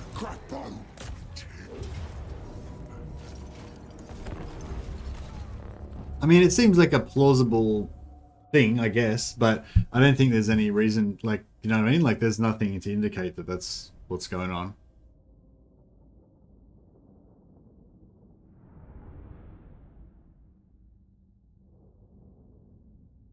Like, I think it's a possibility, I guess. They could be like, oh, this could be a good mechanic for Warhammer 3. For 40k, let's try it out in Warhammer 3. I guess they could be doing that, but I don't think there's any reason to. Like, I don't think there's any evidence or there's anything that points to that being the case. And it seems a little bit counterproductive, like, you know what I mean? Like, if you've already got a rule set that works for this type of game that's melee based with ranged, and you realize that your next game is going to have to be different, why would you change this game that is not meant to be different? You know what I mean? It sort of doesn't make sense to me.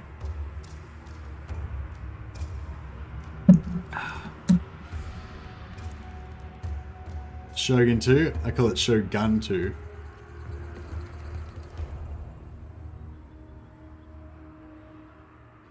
I call it Shogun as well.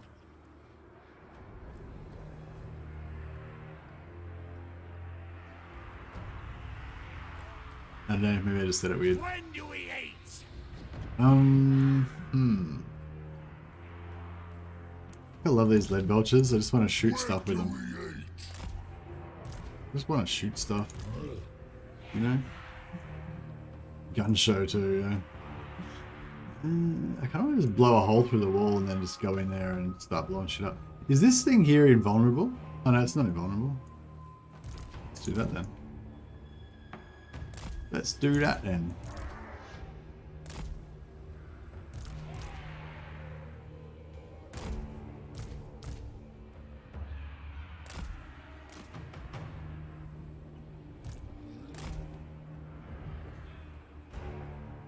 I'll smell ya! Hungry! Alright then.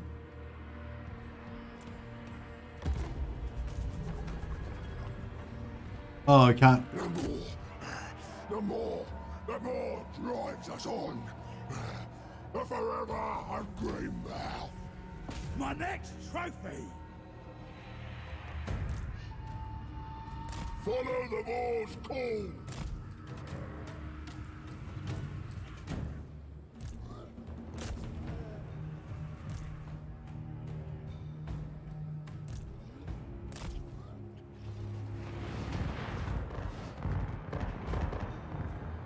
One's away. Faster, Predator!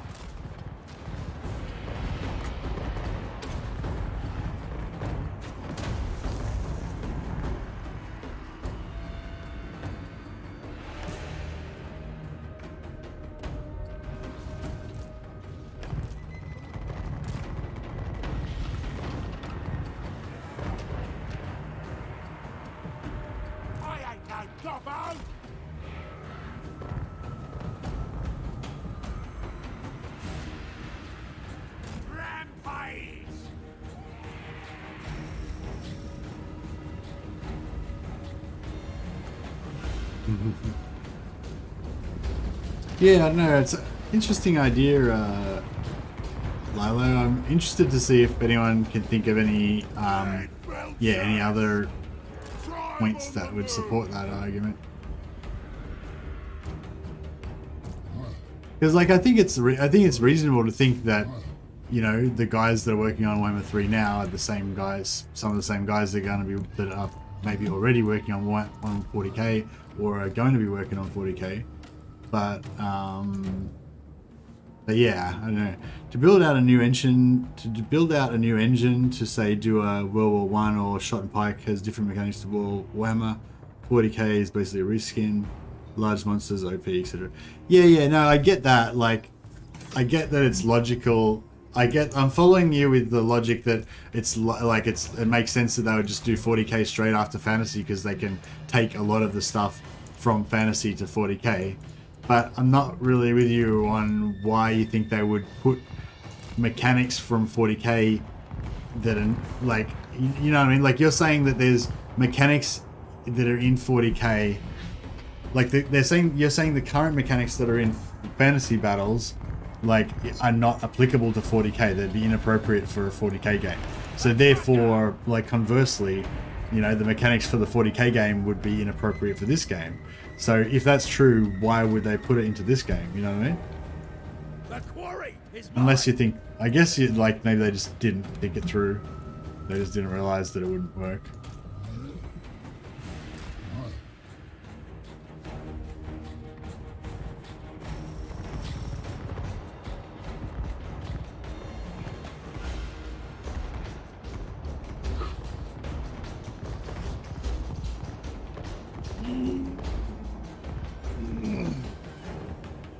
Got to put in a good day's work today.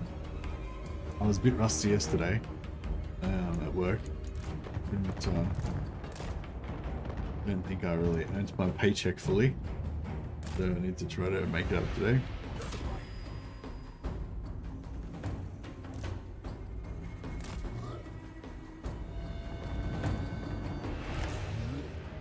Yeah, I think I was just a bit tired from my laboring in the fields.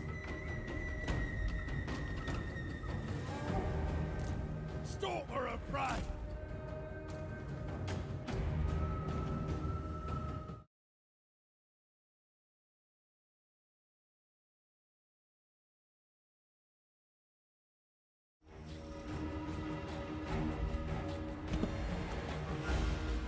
Can I get in here and steal this?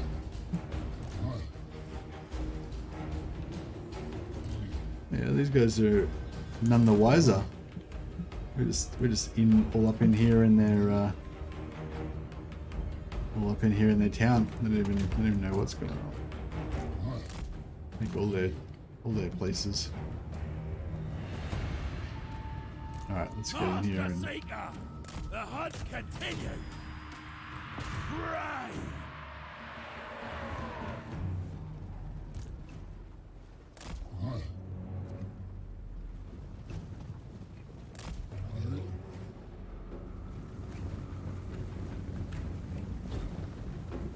Soaked in entrails.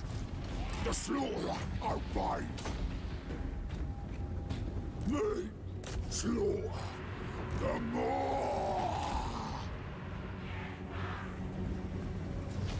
The more that walks.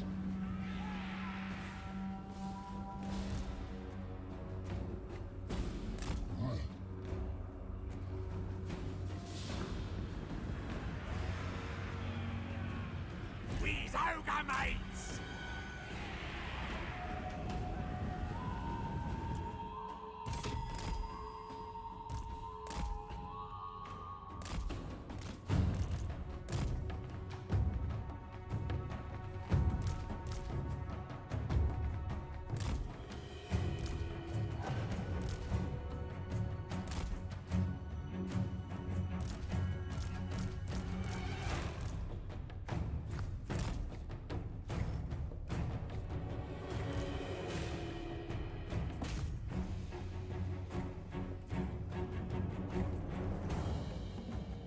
Yeah, so they didn't have to just blob everything up.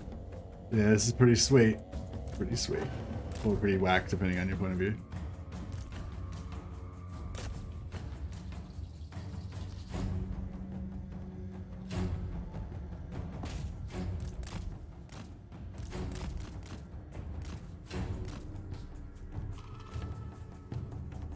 Lobtastic.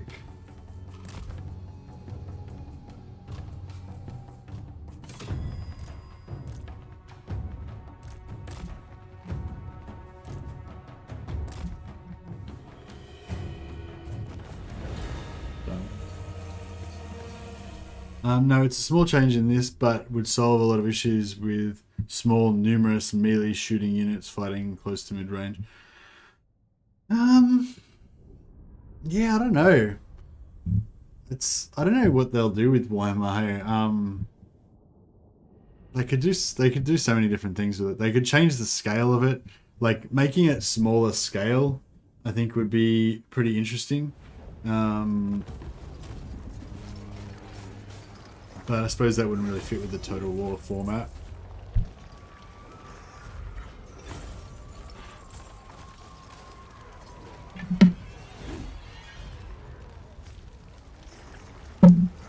And if they do a Total War 40k, it's going to be the greatest thing that's ever happened in the world. It's going to be the single greatest advancement that humanity has ever created. Better than penicillin.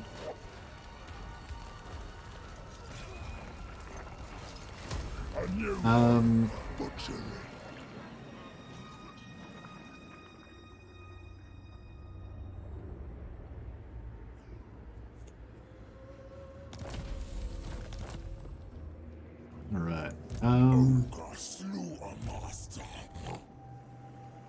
Ogre slew a master. Hunger cannot slow us.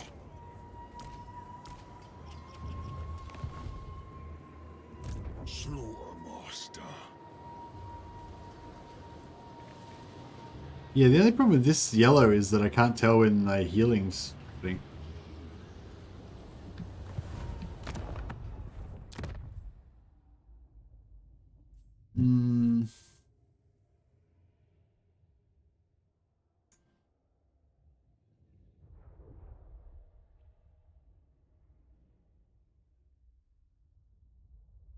What if we do like a faint green, like a lemon green, lime green?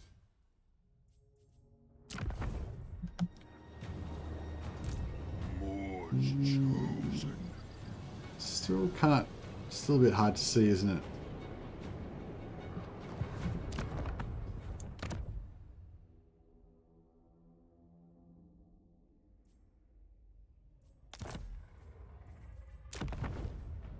Butcher in chief.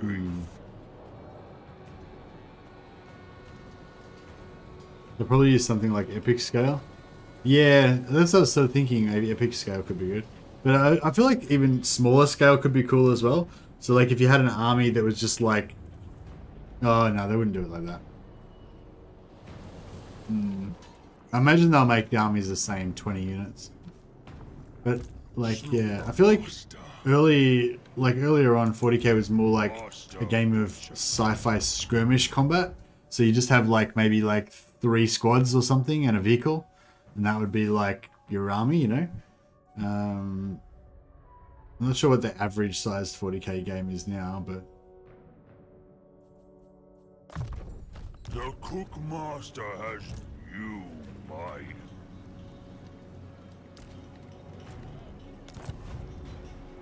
Scrag, silver, sermon. The great move begins. Ogre tyrant. Ogre slew a master.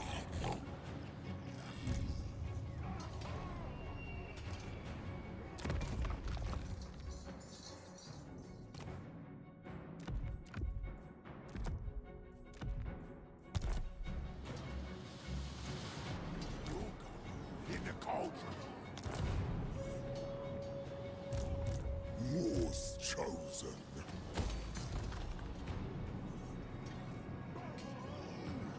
We must feed the wolves.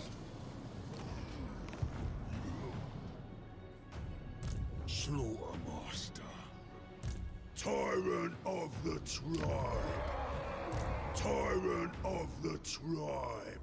Alright, I'm pretty happy with all this. I think it seems to be cruising along fairly well. Let's see what new surprises the next turn brings us. That's why I could see them creating a new engine for World War I or Shot and Pike game. I'm sure they're working on something like that as well as a 40k reskin. Yeah, I feel like Pike and Shot would be pretty cool, like some sort of Empire 2 or something like that. Like, yeah. I'd like to see how they did, like, if they redid Empire now, or even maybe, could they do something a little bit earlier so it's sort of like late Renaissance?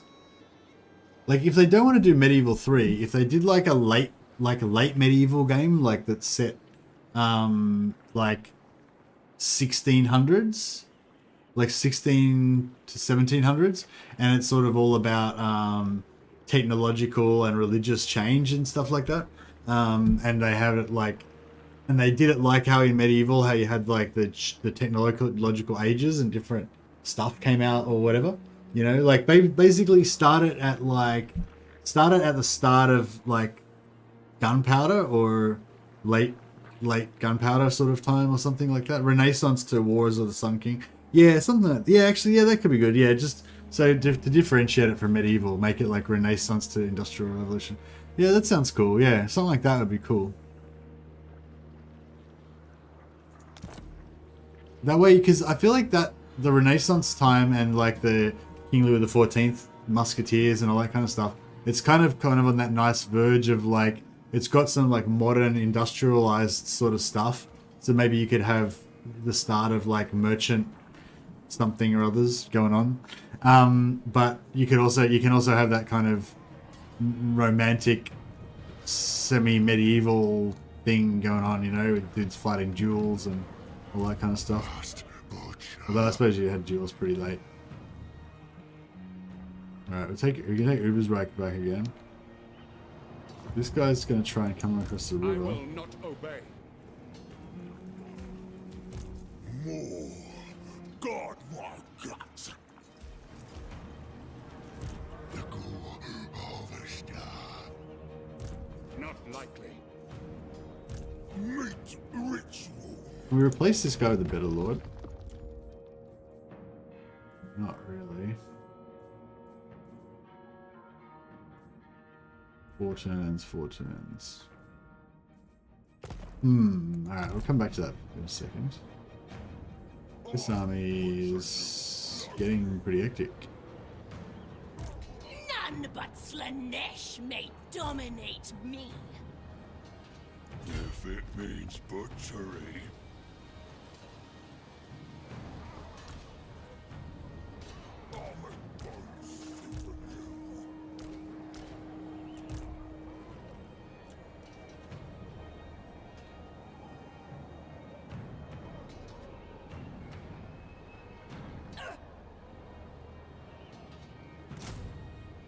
Try this new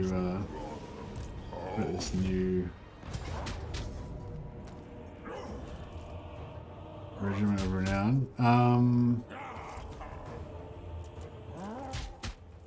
don't know about all this.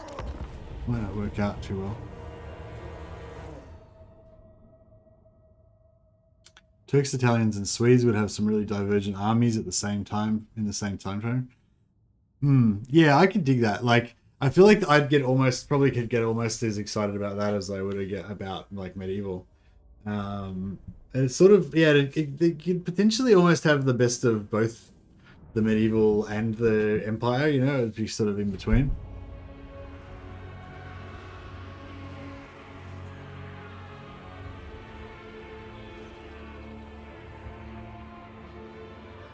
The meat hook is ready. What was the, yeah, so, but the, so around that time, that was when the Ottoman Empire was invading Vienna and stuff like that.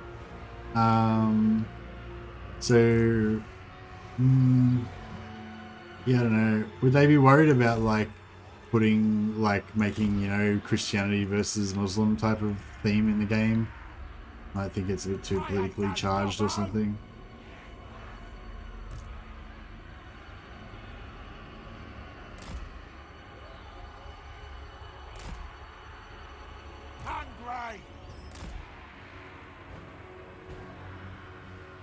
Wagon warfare? What are you talking about?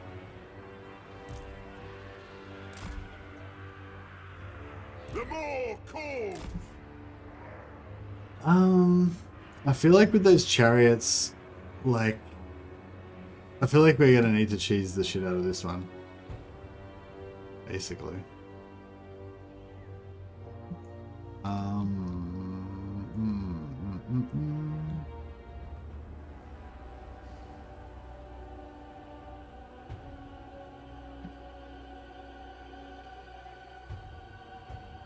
We've got to, this is awkward, because we've got to activate them somehow, but then we need to like pull them into a blob in the corner somewhere so we can Master of destroy them with our butchery. bone crusher.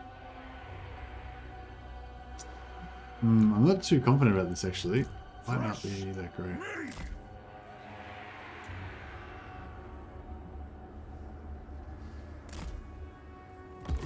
Slaughter Master moving.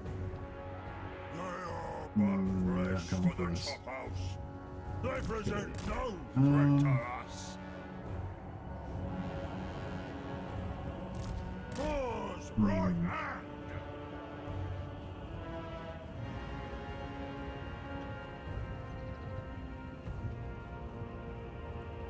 Biggest in the tribe.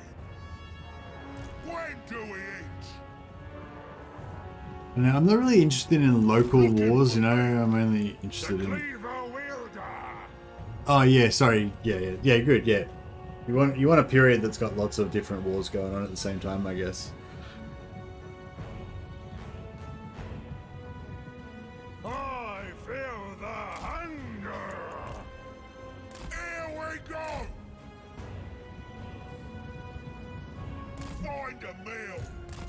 Guided by hunger. I have to go back to bed, I think. My cleaver is sharp. Thundering forth. Crushers. Cookmaster Supreme.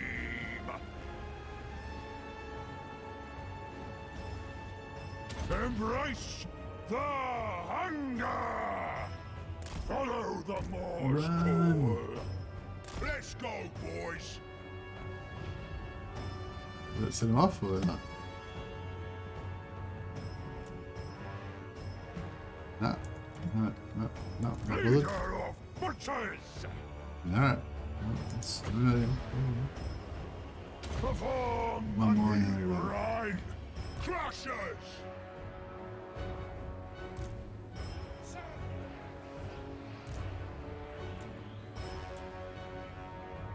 I go. That should do the job. What do you think about that?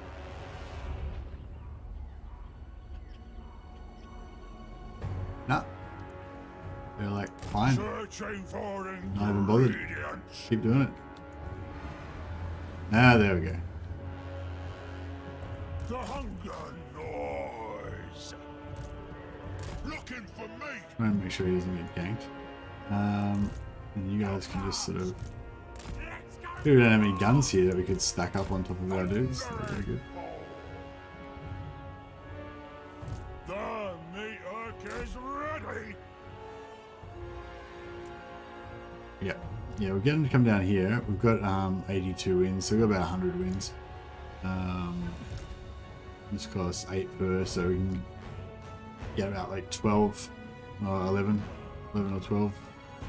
Yeah, 12. We should get 12 shots, 12 bone crushers in there.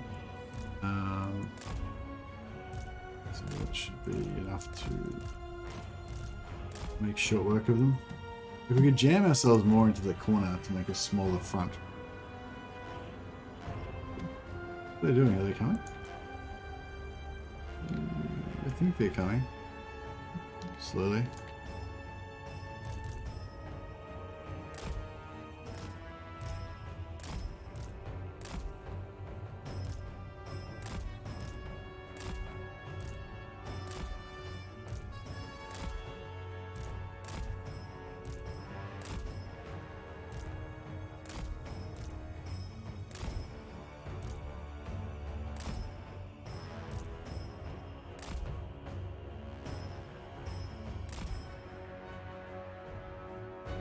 Why these guys don't want to move.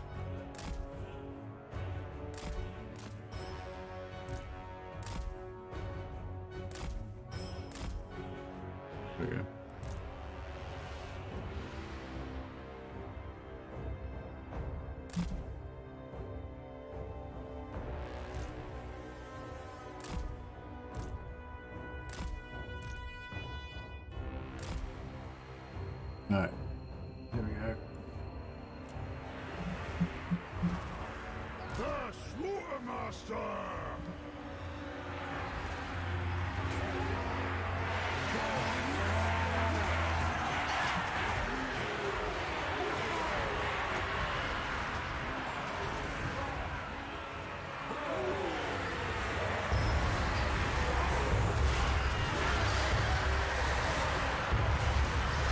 Master of butchery! The Warhammer 2 battle with 700 wins this afternoon. Oh, very nice. How did you get that? By stacking knowledgeable vampire heroes, or by oh yeah, I guess you must have. Just got heaps of knowledgeable vampires.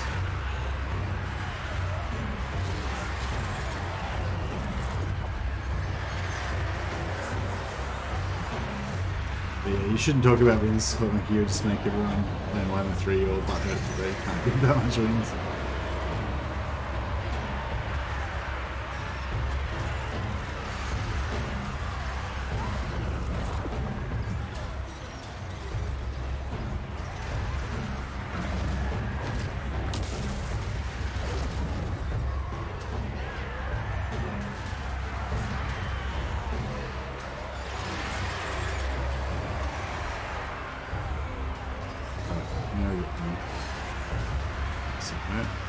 I don't know whether I should be like...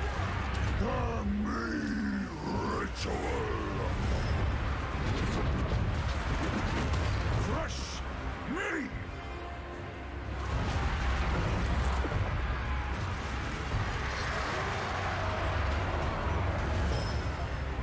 Bring us me! Meal time! I feel the hunger!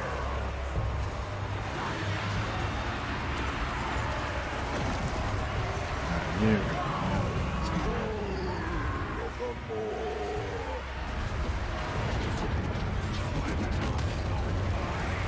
I seek in radiance. Hungry! Tribe on the move! Leader of butchers! Crushers! Let it! Here we go! Take it home! The Slaughtermaster! Supreme Butchery! Guts out, boy! This way! Anything for the boss! Guts out, boys! Knowledgeable building and artifact samples. Run for it!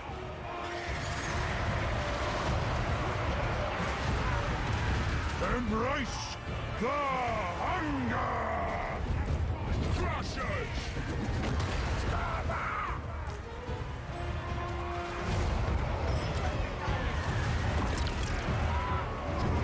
I ain't no gobbo! Killing time! I feel the Getting spells. hunger!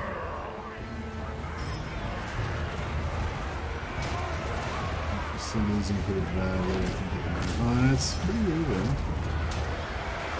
Been just on bombs. Right! Pause right Get a now! load out of there before he gets wrecked.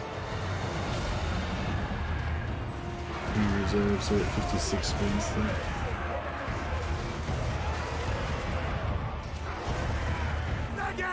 The Slaughtermaster will! And we just converge around their leader. The Cleaver Wielder! Try and stay in the blob.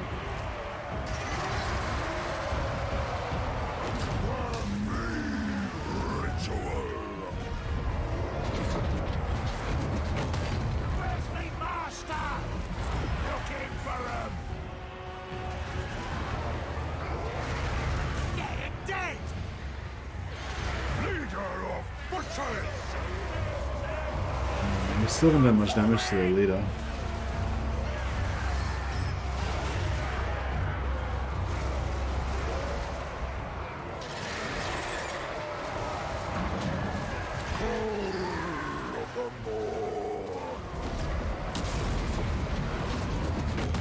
And we're both casting spells like rampantly on each other as fast. Yeah. Trying to get My some damage. cleaver is sharp.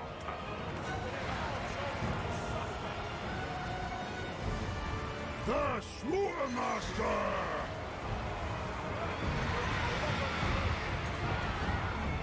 Supreme Watery!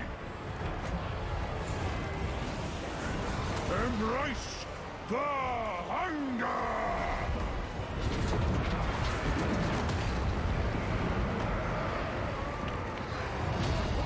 This looks grim. Yeah, it's looking pretty bad. Master Supreme!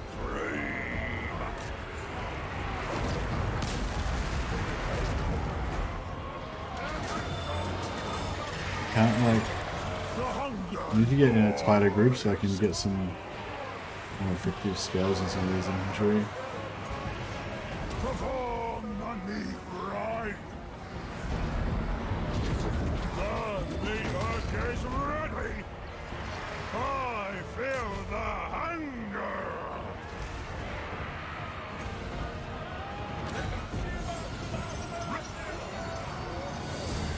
Master of butchery! Thresh me! Yeah, we can only kill their infantry like with my spell. Spell's not really effective on anything else. So it's sort of Leggy! not sure it's worth me casting any of this stuff. The meat ritual! Thresh Yeah, it's not good.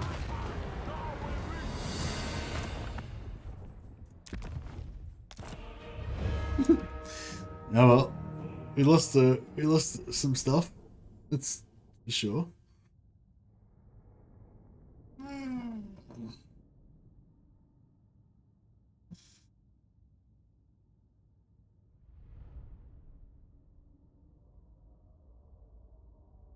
But yeah, we only lost the battle, didn't lose the war. We withdrew before we lost anything too critical. It was only really the Lord was the only thing valuable in the army. another time. Slaughtermaster. Go back in here again, get some more replenishment. Their general did some work, yeah. And I didn't really have any tools to kill their general either, so it was a bit of a schmozzle. A fine tool of butchery. Severance on Apple TV is very good. Yeah, I've been told to check that out. I haven't really checked it out much yet. But anyway, guys, yeah, I might finish a little bit early again today. I've been sort of liking finishing at finishing after 4 hours, just so I can get that extra hour of sleep before work. Yeah, but sorry to cut it short, but yeah, I want to try and get a good day's work in today because I had a shit day yesterday. I didn't get fuck all done. So trying to get a good day's work in today.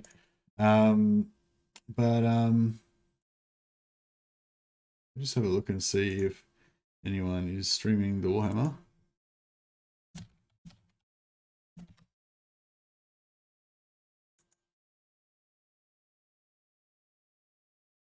Anyone new that we don't normally stream?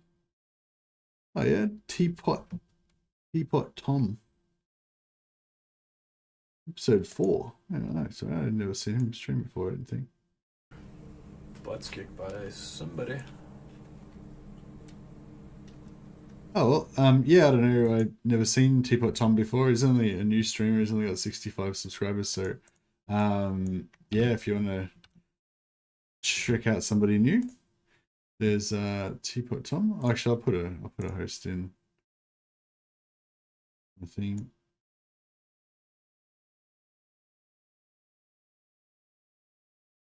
So yeah, if you want to hang around for a second, you'll get a redirect message at the end of the stream. To go and check out Teapot Tom. I don't know anything about him, but just that he's streaming Total War Warhammer, so that's good enough for me. Anyway, Blacklist, Suits is pretty cool actually, interesting idea.